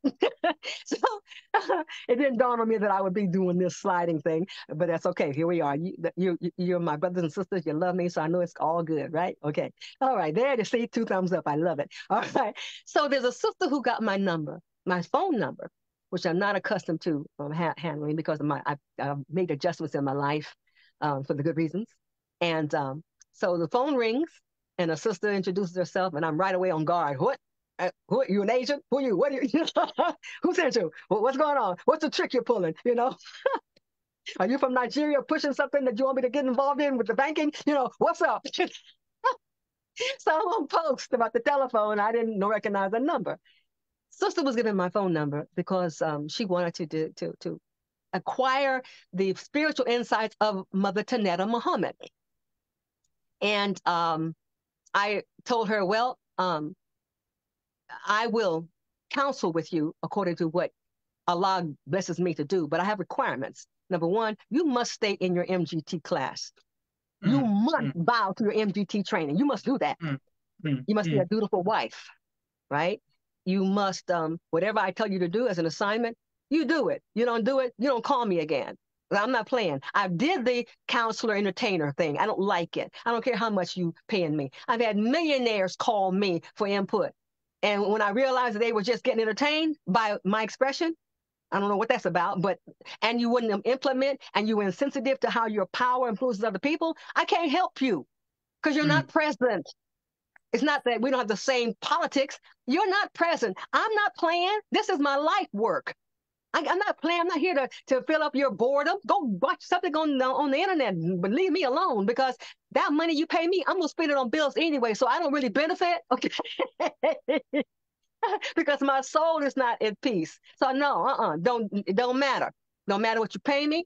Don't matter what your name is. I'm not playing. This is serious. So this sister passed the test of my questions, and I had one more requirement that you cannot tell anybody that you're working with me. You mm, explain what you know, whatever you got to explain it, but you can't use my name because you have the minister, the messenger, the Mahdi, MGT captain, national captain. You have enough names that authenticate what you're getting is right, exact, and good for you. You don't need my name because if you accept what I say and you implement it, you're gonna know it works. So you don't even need my name for that. Take the credit. I don't care. I don't need the credit. It's all right. So I gave her that requirement, and she passed the test. It was awkward for her because she was learned to espouse certain principles and truth and guidance to other people, and she knew she couldn't tell them where she got it because they asked, "What you learn that?" Because it was applied Islam. It was the mm, teaching, but applied. Because that's where I am. I can't go anywhere else. I'm unable to do that. It's applied Islam. So it was hard for her because they were pressing her. Sister, I almost said her name, so I'm giving her privacy. Who taught you all that? Sister, she would find a way to deflect it into the teachings or what have you. But they're like, wait a minute, that's still, I had the same book and I don't see that part, Wait a minute. Hold up, because you're telling the truth and I can see that it's working. This sister was pregnant when she, soon after she started talking to me. And Allah taught me something from her experience because she lost the baby. So I got a chance to study her response to that, but I also was present in a counseling session with her when one of the last blows that would cause her to spontaneously abort happened. I heard it in the background. It was very wrong what happened. Okay, it wasn't a personal physical assault on her, but it was an assault on her mind and on what she was growing in her womb, and she lost the child. Okay, so it taught me something though, a part that I had not included in my approach to guidance for sisters who are pregnant, who wanted to give birth to a God, who must control the environment, because the perpetrator was actually the one who was supposed to protect her from that. So, it gets like that. It's real. It gets like that. Okay, so she lost a child. And so I used what Allah had trained me to do in the healing arts to help her to get through that also. Sister is also a Reiki master. Okay, so she also used me to help her go through the fact that she couldn't find people in the nation, who were willing to hear about such things. And I was aware of that, but I also was aware that the minister and Sister Mother Tanetta Muhammad, opened the door for expressing your gifts and talents that are all divine and spiritually anointed by Allah. I am a Reiki Grand Master, but I didn't know anything about Reiki until in a dream, the angels told me, my guardian angels told me that they had attuned me to Reiki. So when I woke up, I'm like, I don't know what the heck that was, but I looked up the words on the internet and bumped into Reiki, okay, and what an attunement means and all that. Bumped into it by going to the internet. And it was on after that because my studies, I went all over the place trying to understand, well, why, what, and how, and what have you, and received my anointing on the physical level. where a sister actually was at a meeting with me, and I said she wanted to swap, with me in terms of something she wanted from me. What she would give me was an attunement to Reiki, and I'm like, I can't tell her I got one already. So, but when she did it, Allah wanted me to have another experience, and so I did. And then my great grandmother, the Choctaw sister, was present at my um, my attunement, where someone who was a master awakened me to Reiki, all three levels of master at the same time, which was not supposed to be possible. But she was in wherever she is, in Florida, what have you. I'm in Iowa, Illinois, right? And she told me what time she would be dealing with me and envisioning me and sending to me and what have you. So I went to my little place, my closet, literally, my closet, did my preparatory bath and prayers to Allah and asked him to protect me and to guide me and blah, blah, blah. He had already stamped approved it in my communication with him. So I sit there and I thought I was going to die. It was that dramatic. I couldn't believe what was happening to me.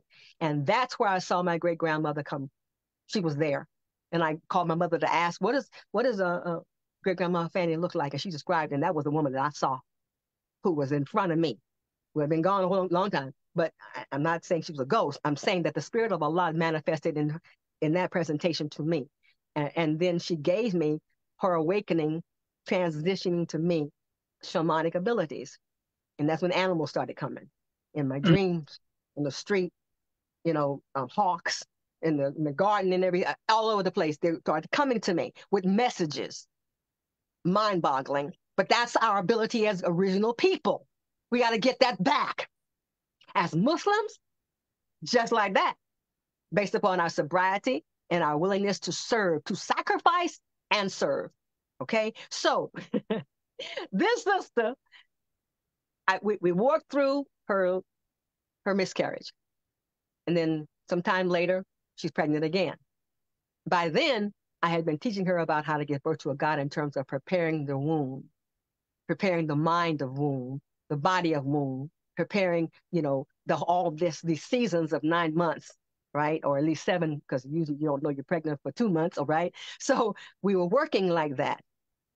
Brother, real world is real world. She was being challenged by certain things that were domestically challenging, okay? And out of the same spirit, I suspect, that caused the loss of the first one. Not the same tactic, but the same general missing thing, okay? Not to judge anybody's marriage. That's why I'm not giving up any names ever. I'll just say what I experienced, what I witnessed, all right? This sister loves the minister. Man, loves the messenger, loves her some Allah. That is clean enough a heart for me to work with, because I'm not judging anyway, right? So I had been teaching her some of the things that I had experienced in the hospitals, instead of the effort of this beast to interfere with the black man and black woman bringing through a black God. Now, they don't call it that, but they know that's what you're going to produce. They know what we do. They know what we can do. Not what we do. They know what we do, which is, but what we can do, okay. Okay. They know this. And that's why they will push this abortion thing up the kazoo. Okay, take a pill now. It's against the law, but take a pill. You can do it with the pill. All this murdering our own future, which is what we're doing, right? So this sister is getting all these meditations with me. I'm giving her inner guidance experiences for how to manage the birthing. But she says, no, Sister Constance, I want you to be here. I say, well, I would like to be there too, sister. You're my baby, okay? But you don't know what the will of Allah is. You don't know. You don't know economics. You don't know what's going to happen. So let's do these things that I will simply do in person also anyway. I would love to be there. So we then have the experience of her feeling completely insecure a little bit before it's time for her to go into the travail aspect. One of the things that I helped her do was to connect with her baby. I always have to do that. Another is to help them to select the name. But the baby's father had already selected that beautiful name. It's wonderful, So that's fine.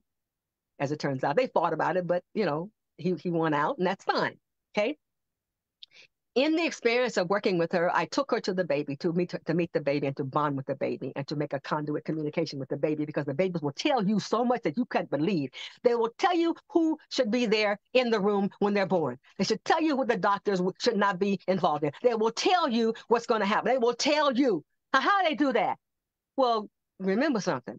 Allah is working on the inside. He's present the entire time. We can thwart it with our disobedience and our willfulness by eating crazy, smoking, drinking, what have you, right? But then that kind of person is probably not praying anyway. So whatever. And we know that we have a lot of bad births because we are rebellious people, right? Well, there are those of us who claim to be among the righteous, who claim to be about the future, who claim to be about pregnancies and birthings and projecting ourselves into the future. We say those words. Then there are those who will actually do the sacrificial hard work. This is the sacrificial hard work. So she was mm, on the phone with me, and I was doing an exercise with her to bond with her baby, and it happened. They were together, right? Sometime afterwards, she has the experience of insecurity, where she really believes that she's not going to survive the experience. But more importantly, she didn't believe she would survive living anymore, and it's because of all that was happening around her that she was losing the will to live because of the world that she was in that was denying her actual value and purpose as a Black woman who is a Muslima, who is an MGT. So she was suffering. She was suffering profoundly. So she got to that really low point where I couldn't even reach her. I didn't even know what was going. I didn't know what was going on. She kept it to herself because she knows her sister, Mommy Constance, is going to jump in there and take care of some business with somebody, right? So here we go. The baby came to her and said to her, "Mommy, don't leave me. Mommy, I need you to be the one that raises me.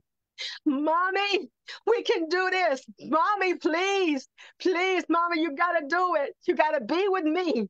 You got to be here for me." And that's what got her through. mm, We got to recognize that Allah is not an idiot. We're the idiots. This magnificent creation that brought us Master Father Muhammad, who then raised the messenger, who then brought us the minister. This is not little stuff. This is ongoing miracles of love. It's real. And what are we to be? One of the 10 million bits that the messenger told our brother Rock of the South that he had cracked Farrakhan. Well, what do you think that means? He cracked him? Well, then where did all that stuff, those bits of million pieces go? Hello, are you registered? You got an X? You looking at you. You're among those. You have to stay with Minister Farrakhan. You must stay in the structure of the Nation of Islam. We must stop having these other ideas about what's wrong and what's right and what shouldn't happen. We got to stop it because that's the fodder for your sacrifice. That's the opportunity to learn some stuff that you wouldn't have learned except that you had a disagreement. So apologize for disagreeing and come back to your mind, your right mind that you had when you stood up to be this. You know mm, what I learned? What I learned from my daddy in the military? You volunteer only one time. Only once. After that, you're taking orders. mm, That's it. You only volunteer once. You're taking orders after that. Every moment of every day after that, you're taking orders. We have a structure that addresses anything we don't understand or don't like or disagree with or witness that you don't think is correct. We have a structure. Our challenge is to follow the structure. Stay with Minister Farrakhan no matter what you have as a personal idea about what's wrong. Learn what you were brought to life to learn. Otherwise, you will be aborted by your own refusal to hold on. And that's real. That's flushed down the toilet, baby. You don't come back when you go down that tube. You do not. That's it. So with this sister, held on. Next thing I know, she's having a baby. And that baby has gifts of the spirit you wouldn't believe. She has telepathic abilities. mm, Oh, yeah. She reads adult minds. And this baby is only about, well, she's only a few years old right now. But this baby was talking before babies usually talk, walking before they usually walk. And when she was able to start talking, she started telling them what people were thinking. And it was right and exact. But the dilemma is that she could see what you're doing privately. mm, And so she was asking her mommy, why does this so and so and so and so do so and so and so and so? And it was real private stuff. So I'm saying that when you talk about giving birth to a God, you're talking about giving birth to an entity that looks like you, sounds like you, but is not thinking at the level that you're thinking. They are out there somewhere else. So you can't just regularly educate them. You have to keep them in a protected environment from even your madness, which means what? You must clean up your thinking, clean up your mind. You can't just talk about the romance of giving birth to a God and leave it like that. And that's what I run into that. My brother, I've had brothers talk to me, about, oh, sister, oh my God, it'd be wonderful to be a father of a God. And, wait, hold up. Brother, but you low down. What you talking about? You can't keep doing low down stuff and talk about giving birth to a God. Mm-hmm. You don't support your family. You don't look at what your children are doing, and you look at you. Look, God Almighty, you come in where I am selling food, and you tell me, don't tell my wife that I was in here eating this. Wait a minute, hold up. You're paying me money that belongs in your wife's pocketbook, is what you're telling me, and you want me to keep the secret? Oh, hold up. Oh, brother, I got a problem with that. So, how do you give birth to a God except for you become a great gardener? A gardener knows what to put in the soil and why. A gardener knows when to water and when not to water, which means what? A gardener knows the seasons. The seasons. So if you're in the rain season, you don't go out there trying to water the lawn, baby. You don't go out there putting water on the plants. And if you're a gardener and you are doing a faith garden, you can hear the sound of Allah walking through that space, growing things in that space, sending in help about that space. You can spot Allah's activity if you are a gardener, if you are actually working to till the soil of His planet Earth that He lets us occupy. It's a mindset, my brother, that we as a people have naturally in our DNA. So gardening was what I had to go through before I was allowed by Allah to release my manuscript. It's thick. The manuscript is thick. It is packed. It covers all the things that Farrakhan said in his lectures regarding giving birth to a God, and whatever I experienced and whatever the messenger said, whatever the Mahdi led me to in the Holy Quran. It is fat, packed, thick. But Allah wouldn't let me release it because I hadn't actually gone out to till the earth and grow something, to tend it, to care about it, to make something grow. I hadn't done that. Yeah, I had a baby out of my body, but that's not enough. Not for a God to come through, because a God must have dominion over the entire thing. So I got to know something about more. I know about corporate America, banking, all the rest of that stuff. Okay, boring. Okay, I'm talking about, I could do a lecture and have people on their feet, which I don't like. I want you to listen and change your life, okay? But I had never made a seed do anything more than a project is for school to show the growth of a seed in a jar, with felt paper. But I was guided by Allah to take Minister Farrakhan's instructions in 2007. Both my husband and myself were there, so it wasn't I. We heard the instruction that we must be gardening, growing our own food, or farming, growing our own food. Same. Space and what you do with the money, different, okay? But it's the same work, okay? So we came back from 2007 and decided we have to start doing something. We had a backyard and no information. So we went to a local farmer's market and got 3 plants, okay? We got tomato plant, some catnip for the cats, okay? We love cats, and a pepper plant. And we got those, and we put them on a spot with no information. The next door neighbor said, oh, ma'am, that's not going to grow there because you're right next to all kind of shade trees and stuff. Oh, you should put it in the middle of your yard. Oh, okay, thank you. So I go and I realized I didn't have the information. I didn't even study. I studied everything. I didn't study this, just throw it in the ground. No, you can't just throw it in the ground. Meaning what? You can't just have a relationship with somebody, okay, and ignore the rules of engagement associated with something gonna grow out of that encounter. You planted something there, buddy. So don't be all shocked and upset. And I have a right to life. I got a right to my body. I got my rights. Yeah, well, yeah, you have the right to say no. You have the right to go drink some tea that will turn down your hormones, some cold water shower, which doesn't work probably. But anyway, whether it works or not, it depends on who's doing it, right? Okay, so I'm just saying, you have a right to having a righteous mind. You can choose to do the right thing regardless of what you have to sacrifice to do the right thing. You can do that too. So putting those plants in the ground next to weeds and under a tree was stupid, meaning what? I was in a stupor. I was missing information, and I had the choice to go ahead and get it. So we did that. We did the studies and found out that the next door neighbor was right. Put it where there's no sun, where there is more sun and no shade, rather. Did that. course, I didn't know about rocks and other stuff and the health of the soil. So I came inside and got all my old herbs, the tabs I wasn't taking anymore, and poured them in the soil, thinking that that would do it. No, it won't. So eventually, Allah gave us a space to use of a vacant lot next door to where we lived, and now it's on. So the first thing was have a farmer come and till it for us. And he did that, and in the process, we learned about all these boulders and rocks that the city had covered up from excavating a house. They didn't take all the stuff out. Why? Because it's in the hood. They don't care. Whatever. Doesn't matter the reason. I had to learn that you have to make sure that a certain number of feet deep is clear. What I did not know was what had been on there before in terms of any kind of toxins. So over the years, I'm learning all these areas of concern that we must deal with. And I'm studying whatever the minister says to us about his farm. I'm studying whatever brother, Dr.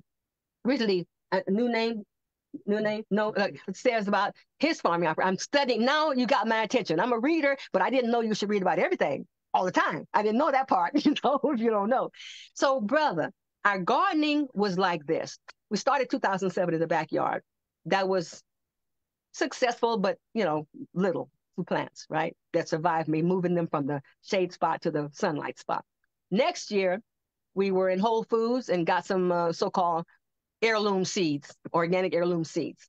Brought them back, put them out in the backyard in a larger dug up space. I had experience of how the muscles work, where the first day you take a shovel, you may be able to do 2 or 3 of those digs, and then you got to quit because, you're not accustomed to shoveling. I'm a female, for God's sake. I don't lift weights, okay? I should do, okay? So I was like, oh, man, the next day blew my mind.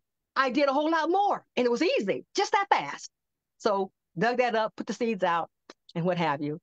And they came up. One day I was looking out the upstairs window, looking down the ground. And I saw all this little fuzzy green stuff. I'm like, what is that?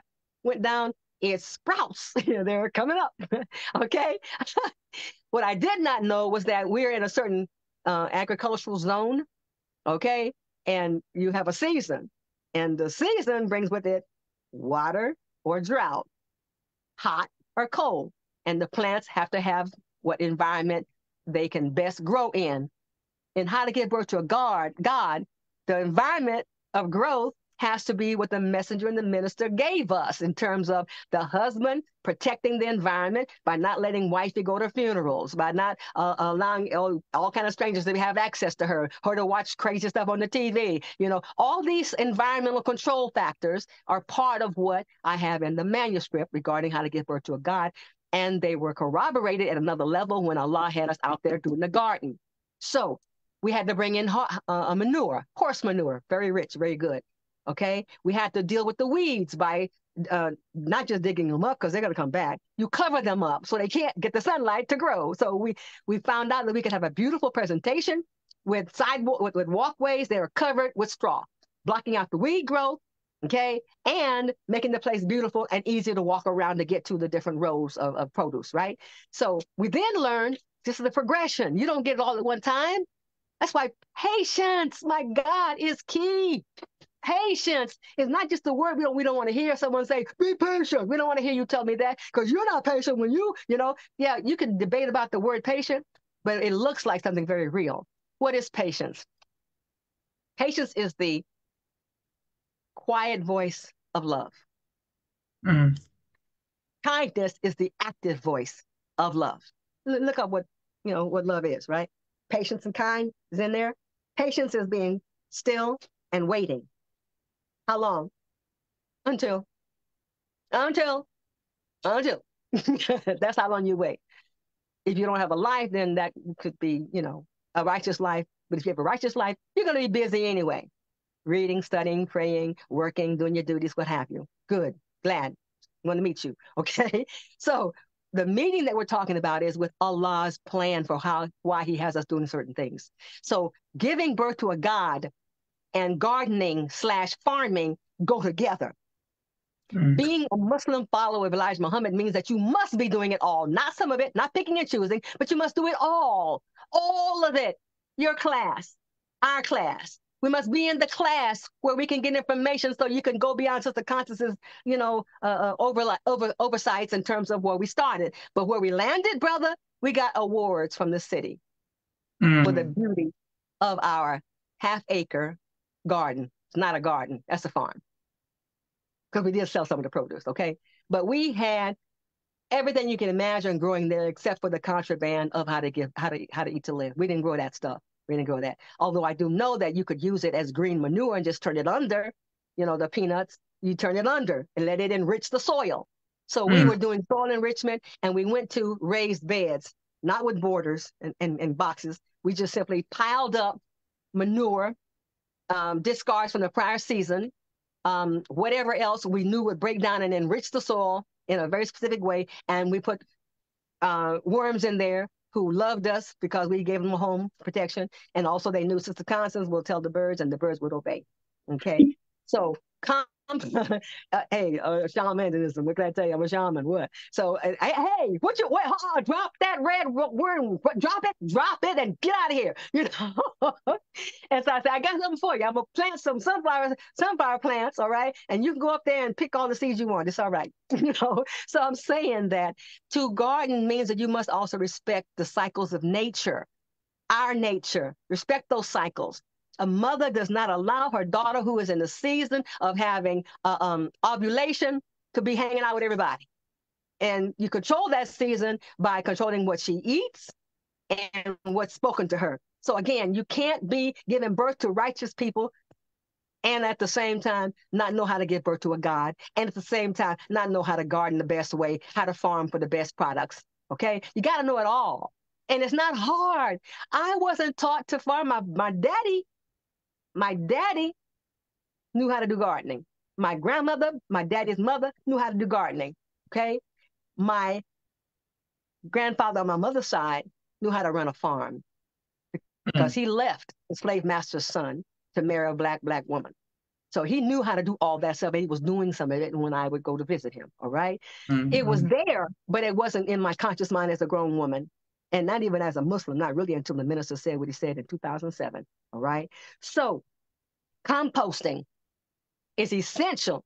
And we have a master composter and our beloved Sister Betsy Jean Farrakhan. I understand she's selling that richness, that glorious richness now. I'd like to get some of that, So I'm saying that we have the high teaching on composting, taking so-called discard, garbage, what have you, trash, what have you, that will break down, and putting it in a certain environment, handling it a certain way to where it creates brand new soil. mm, We were doing that in our actual garden operation by those large mounds, like 3-4 feet high, about 4-6 feet wide, right? So you're talking about a serious table, looking like a table. People would drive by and say, "Whoa, that's crazy! What are those coffins? Are those burial mounds? What is that?" Because it was really mm, big. But mm, during a drought, they came over and they saw it was still really green in our space. And they would say, "How? It's a drought. How are you doing that?" I said, "I'm going to show you how we're doing it."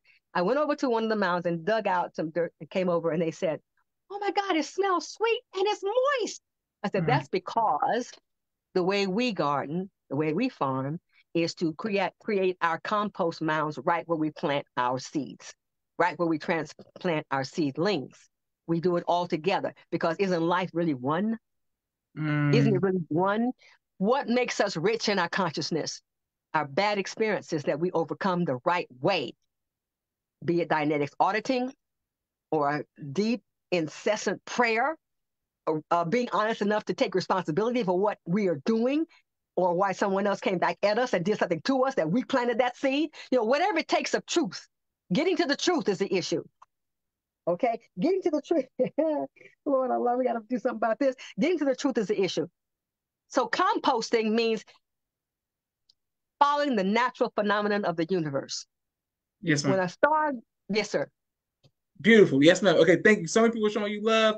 And to the Constance, we got to come back for a part two with your permission, if that's possible. Oh, yes, sir. I just need a little notice so I can get me a cloth headpiece so it doesn't slide. Okay.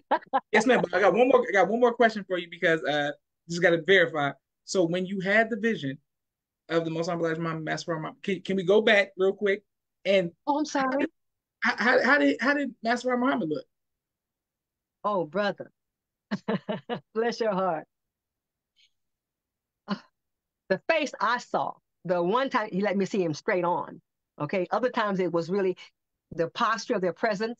Usually it's their presence, the light of their presence is what I usually see. The one time he let me perceive his face was square, more of a square kind of face, not like a box square, but as opposed to how you describe different faces with a round or oblong, more square. Okay, the one time he let me perceive him in terms of his physical presence, which I don't even really want to see because it's distracting. But he let me see it that one time. But I Mm, usually see them both in terms of a presence. They're both standing there, and I know who they are, right? And the voice is again almost my voice, but mm, not. It's commanding. It's different. I mean, what sound are you going to hear inside your head, right? You know, you know. It's like when I perceive the minister. You know, I hear his voice based upon tapes and in present hearing his voice. But in that moment, it's knowing. It's um thoughts that have a message. But when they came to me to tell me it was time to stand up, the presence that I saw was not like a picture. When the messenger came to me, the very first time, I saw him like a picture, but not his elder face. I saw him looking like one of his sons. All right, he looked like one of his sons, not Ishmael, another one. I'm not sure which brother, but anyway, really a younger man is what I saw. All right, but he was sitting on the side of his bed, and he was very emotional, and he was wringing his hands, right, and he said, "Sister, would you please help me to get my people?" Because of that whole posture that I saw, I'm not going to say no. I didn't know what it meant. I'm not a Muslim. I don't know what the program is, but I'm not going to say no to that, you know? So I said yes, right? So the other times it's been, except for that one time that God let me see a physical presentation, right? It was the main thing that I was aware of was that if you turned his picture around that we have from the side view, it would match a squared kind of present face. mm. But the details, I can't tell you what a mustache, I can't tell you the shape of the eyes, I can't tell you any of that stuff. But I do know that if I ask questions, I am aware of that fact that I have to make sure that I am not deluding myself. I do not presume on myself because I know I'm very powerful. You know, I have influenced myself to do some stuff that I wish I had never done. So I know I don't presume on myself. So when I'm getting an instruction, I will back away for a while if unless I know right then and now this is real. It's like, for example, when the messenger came to me, I was walking in the house that we moved into in Joliet by the bedpost, right? And I stopped because he started talking to me. He was just talking to me, and he says, "Tell him I'm still alive, Mm. and tell him to." May I say the rest? To remember his vow to me that he made to me. Remember it and do it. Okay. So that was what he said. And so I'm like, whoa, that was different. So I walked and found my husband in the house. I said, sweetheart, Elijah Muhammad just came to me and told me to tell you so and so and so and so. And he's looked at me real strange. He said, what? And I repeated it. He says, I said, I don't know. What does that mean? He says, he told me what it meant, the vow. Okay. And that he's alive, it has to do with the fact that I'm dealing with that issue. Okay. So I told him what I was told to tell him. The next vision I had was in the middle of winter in that same house. It was cold. We had piled blankets up on the bed. I had on socks and sweatshirt. I mean, I was ready for sleeping comfortably, right? Went to sleep, and then here they come. The voice of the Mahdi came to me, Mm, booming mm, voice. And it was like a starburst explosion in his face, okay? And he said these words, and I didn't know the scripture in the Bible at all. I didn't know any of this. He said, when you see the Father, and it exploded, this big starburst, and his image came through. He said, you see the Son. When you see the Son, exploded again. And there was the messenger, right? And then it dissipated. He said, when you see the Son, you see the Father, and exploded again. So I saw the minister, the messenger, and the Mahdi. And then he said to me, now wake up and tell your husband what you just experienced. Okay. So I woke up and I nudged him to get up, and I told him what had just had happened. And I said, are you awake? Do you hear what I'm telling you? He says, yes, ma'am. So, okay. So I went on back to sleep. That was that. Now, the thing that blew me away was when I heard the minister, I believe the minister was giving a lecture where he talks about that, right? Not the vision thing, but you see the Father, you see the Son, you see the Yes, Son, you ma'am. see the Father. And it blew me away because that was exactly what I had been given. But I was shown that the Father is the Mahdi, Mm, the Son is the messenger. The messenger is the Father, and the minister is the Son. And that was, I wasn't even registered yet, my brother. And I'm having these experiences. So it all changed when I registered, where it went to another kind of chiding. I get fussed at. I really do. I didn't tell you to do that. Oh, I'm sorry. I'm sorry. Okay, help me, mm, please. Just mm, help me. I'm doing the best I can. Because shoot. And he taught me that when I have a problem in my marriage, don't be going off on my husband. If I don't agree with something, shut your mouth. Come tell me what you want done. So I would do that. And it was weird because my husband didn't know I was doing that. He would come and say, sweetheart, I was in prayer and it came to be so and so and so. So I'm like, yes. Right? Then I'm getting all bold. Yeah, I'm running this because I go to Allah, right? Shoot, watch this. I go to him about something else, to Allah, Master Muhammad, about something else. He said, okay, I got to ask you a question. mm, Have you considered your husband's feelings and what he may be going through? mm, mm, Have you considered being in his shoes? I'm like, oh, okay. And then he said, and then he busted me out. Have you considered me? Said, does anyone really consider me? Do you consider me? Do you think about me? You think about serving me, pleasing me? mm. Do you consider me? So I'm busted out all the way now, right? So I went about something specific that I thought was a legitimate concern, right? And I go to him and he said, okay, so if someone comes to you about this that is requiring you to change your regular way of doing things and what have you, that is natural and not just habitual, but it's how you represent yourself, how would you take it? That took care of it. I was like, I wouldn't like that. In fact, I would beat you up. Don't you? How dare you? It's how I talk. What you mean? It's how I talk. Handle it or don't. What? Love it or lump it. Whatever. So he was teaching me by giving me access to him.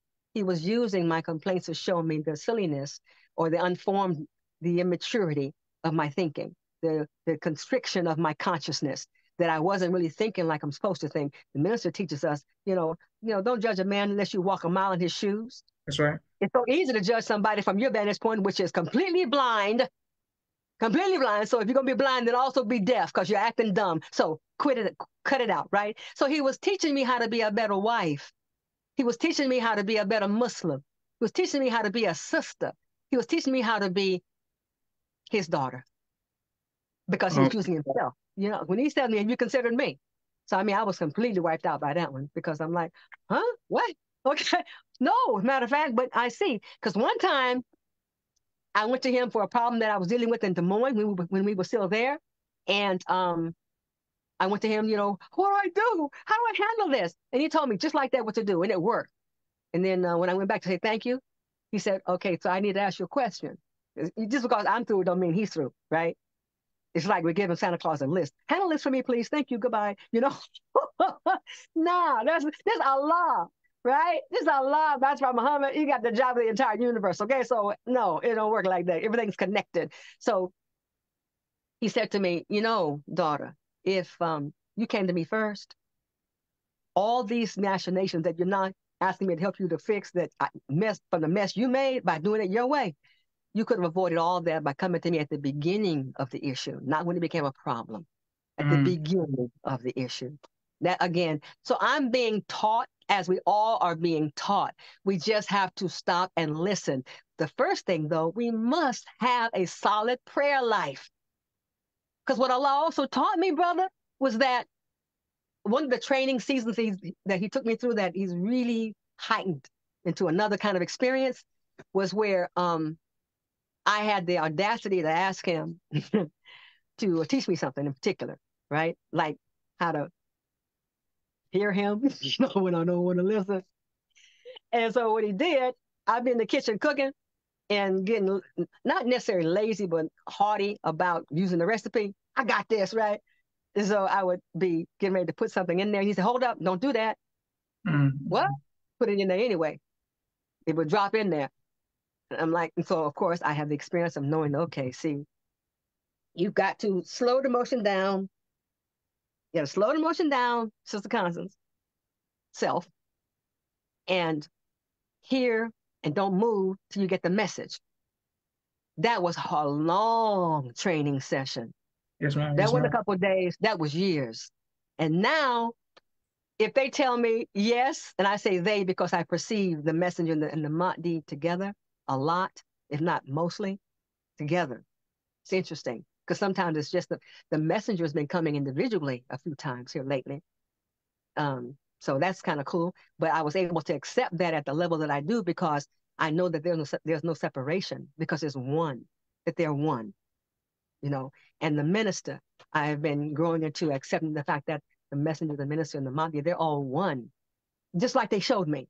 I mean, getting a message don't mean that you got the message. You understand what I'm saying, brother? Yes, ma'am. Yes, ma'am. That just because you tell someone else, people come to me for counsel, and a lot of it requires that I do a spiritual inner oracle kind of investigation to identify the causations because it's all fluid. You know, future is fluid. The causation is that if you keep doing what you're doing, you're going to get what you always got. Yes, The ma'am. messenger said that we are where we are because of the way because of our way of thinking, and we can change where we are, what we have, how we are by changing our way of thinking, That's which right. suggests that it's fluid, right? That you can intervene, that we have that uh, permission and as not divine authority, but we have that permission to go at things. And if it does not interfere with Allah's plan, then let's see what comes up, right? That's right. So we have to be willing to not only listen, but to hear and obey, to actually hear what's being said, not what we assume, not because that's a soft spot to us and we react, and beat you, we aren't supposed to handle our life like that. We're supposed to grow to the point to where we know better than to do that. That's why you got to do 70 or 75 before you have figured out how to live, not meaning you can master it yet, but you know what doesn't work. After 75 years, or at least 70, after 5 years old, you start to recognize some stuff, right? But we don't necessarily change up unless it's really deadly. Someone like how do you get into a gang? They beat you up, right? So you learn to follow the leadership. So to really shut this down, brother, um, when Allah came to me the various times in the person of Master Father Muhammad, with the presence of the Honorable Elijah Muhammad, all right, and the few times of late with the minister, it always panned out. It wasn't my stupid consciousness doing something weird, my willfulness, because I know that we all can be sneaky, tricky. No, no, no, I know this is what I just got. I should do something. Yeah, right. Got from whom? Every voice in your head is not necessarily yours or theirs, but we're full of voices because we're in this world, full of voices. So when the messenger has come to me, when the Mahdi has come to me with the company of the messenger, it's always about something that I would not ever in a million years think about, ever. And I know this. Mm. Mm. And it's always a challenge. It's always a challenge. It's always a learning that comes as a result of it. But I had one experience, and I'm going to shut it down with this, where I was aware of this growing pattern when we were still in Des Moines. And my husband, bless his sweet soul, has always made room for my spirituality, my expression of my spirituality, though we all are spiritual beings.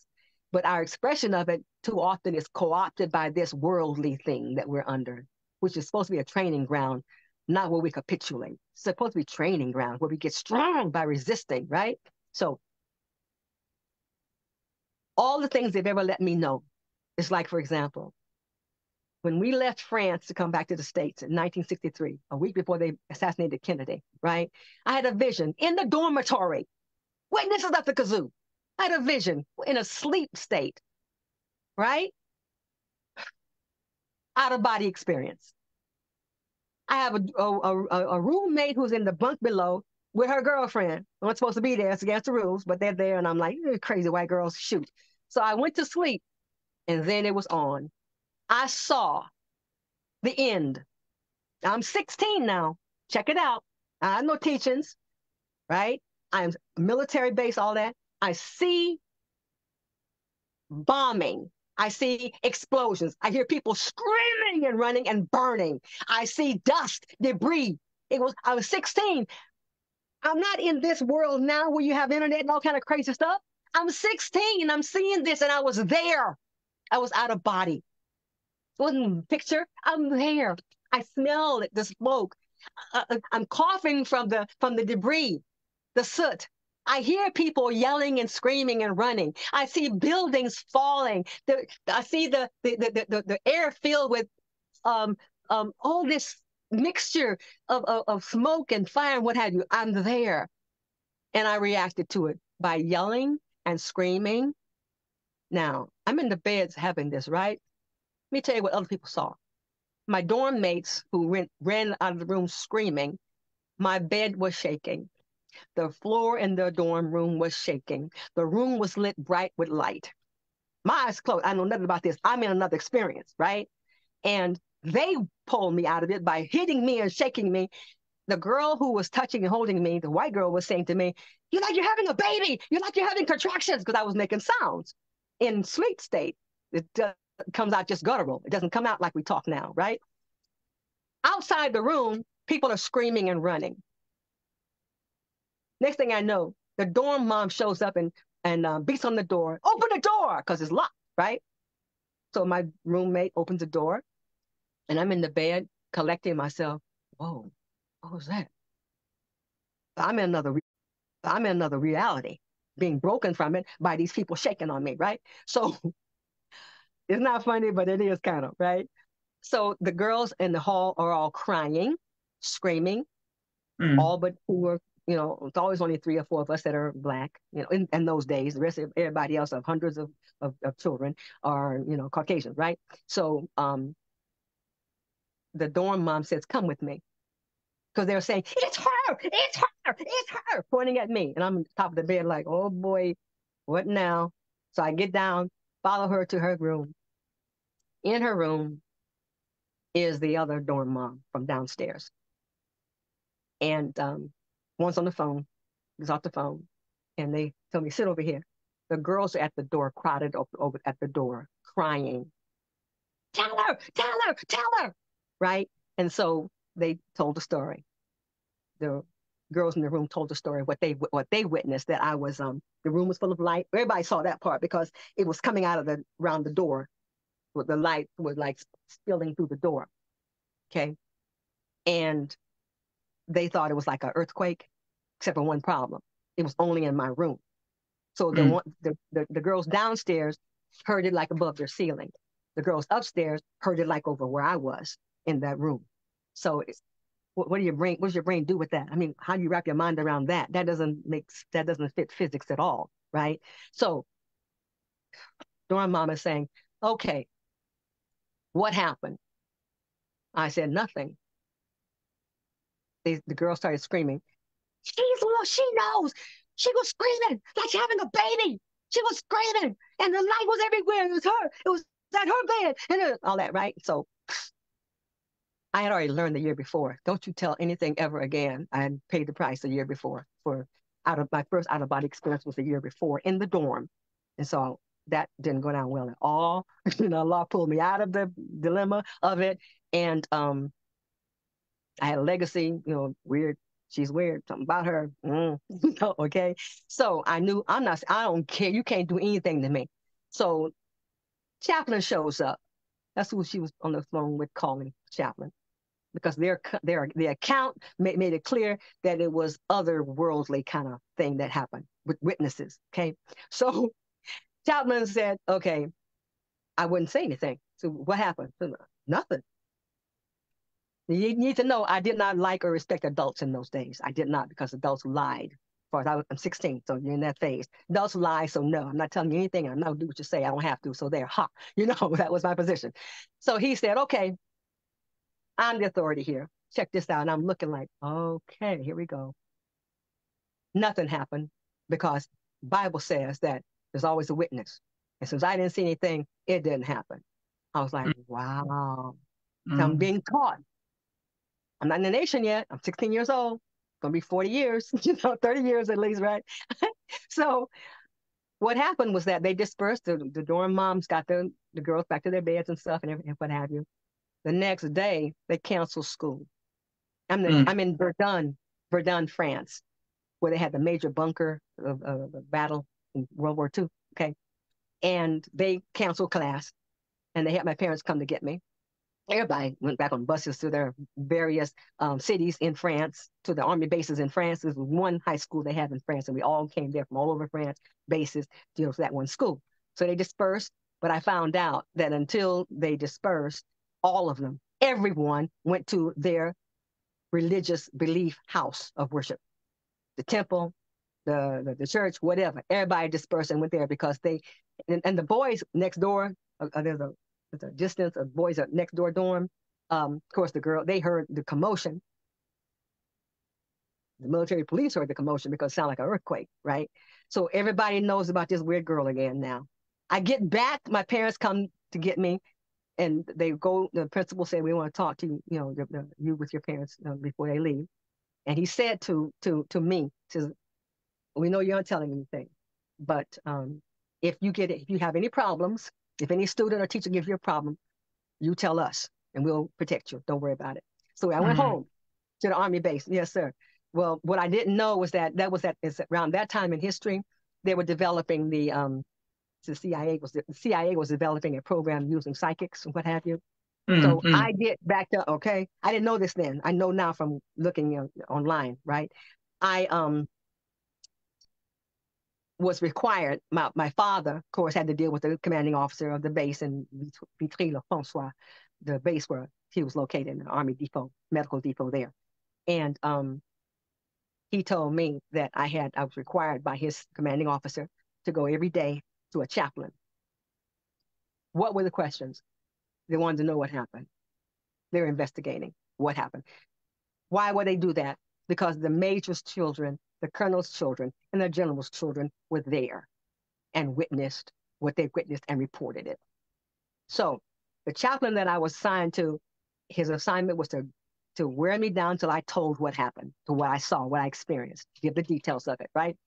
I wouldn't do it. It was easy because I didn't like adults. So no big deal. I don't trust you, I don't like you, I don't respect you. So that's it. You know? So finally, near the end, my parents, my father ended up getting orders. I wasn't cooperating, so they didn't know what they were dealing with. So they cut orders so they can go back to the States. Okay. mm, That was not coincidental. So I wouldn't pack. So I'm not going. I told my parents, I'm not going. 16-year-olds, we're hard like that. Okay.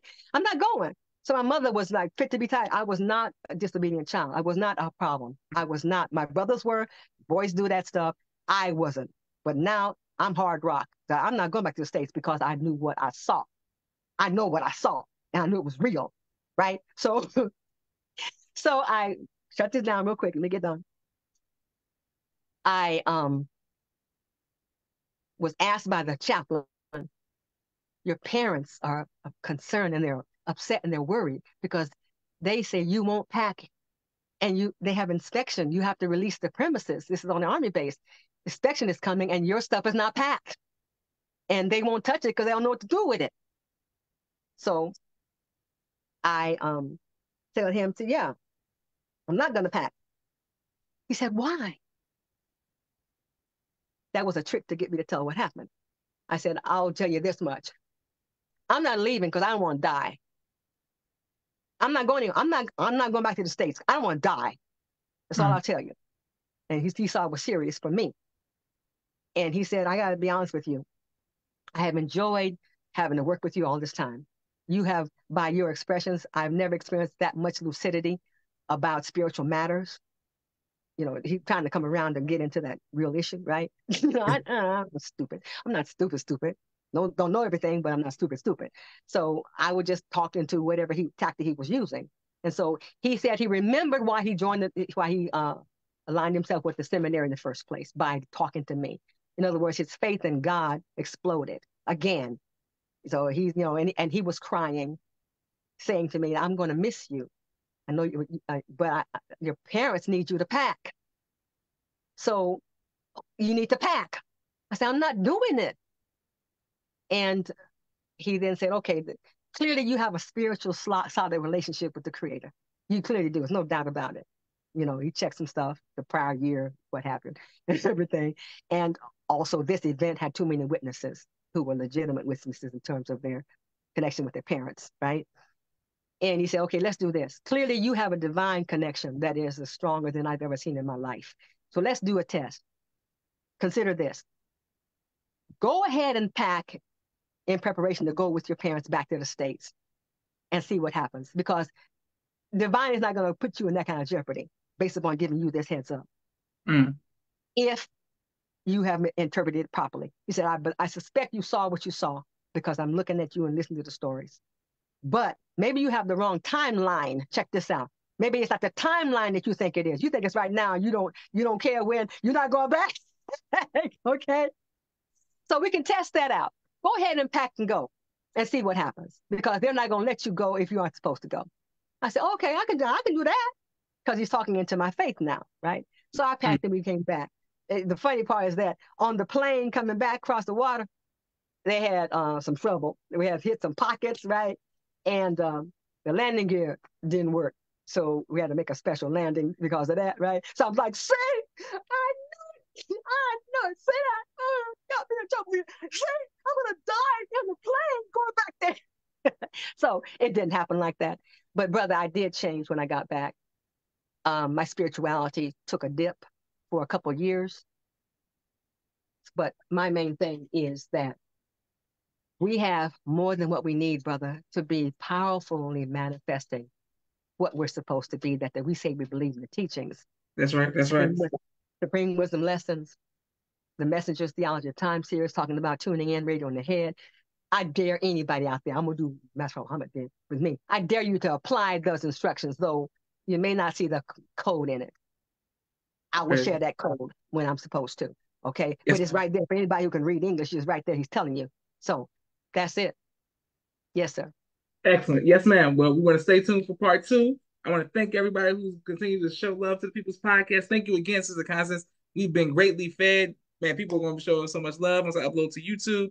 Please give your husband the greetings and let him know we, truly appreciate both of you all for your sacrifices. We salute you all and the sacrifices of your family as well. This is Brother Joshua Leonard Muhammad signing off for the People's Podcast. Thank you all for watching. Assalamu alaikum, man. Walaikum salam, sir.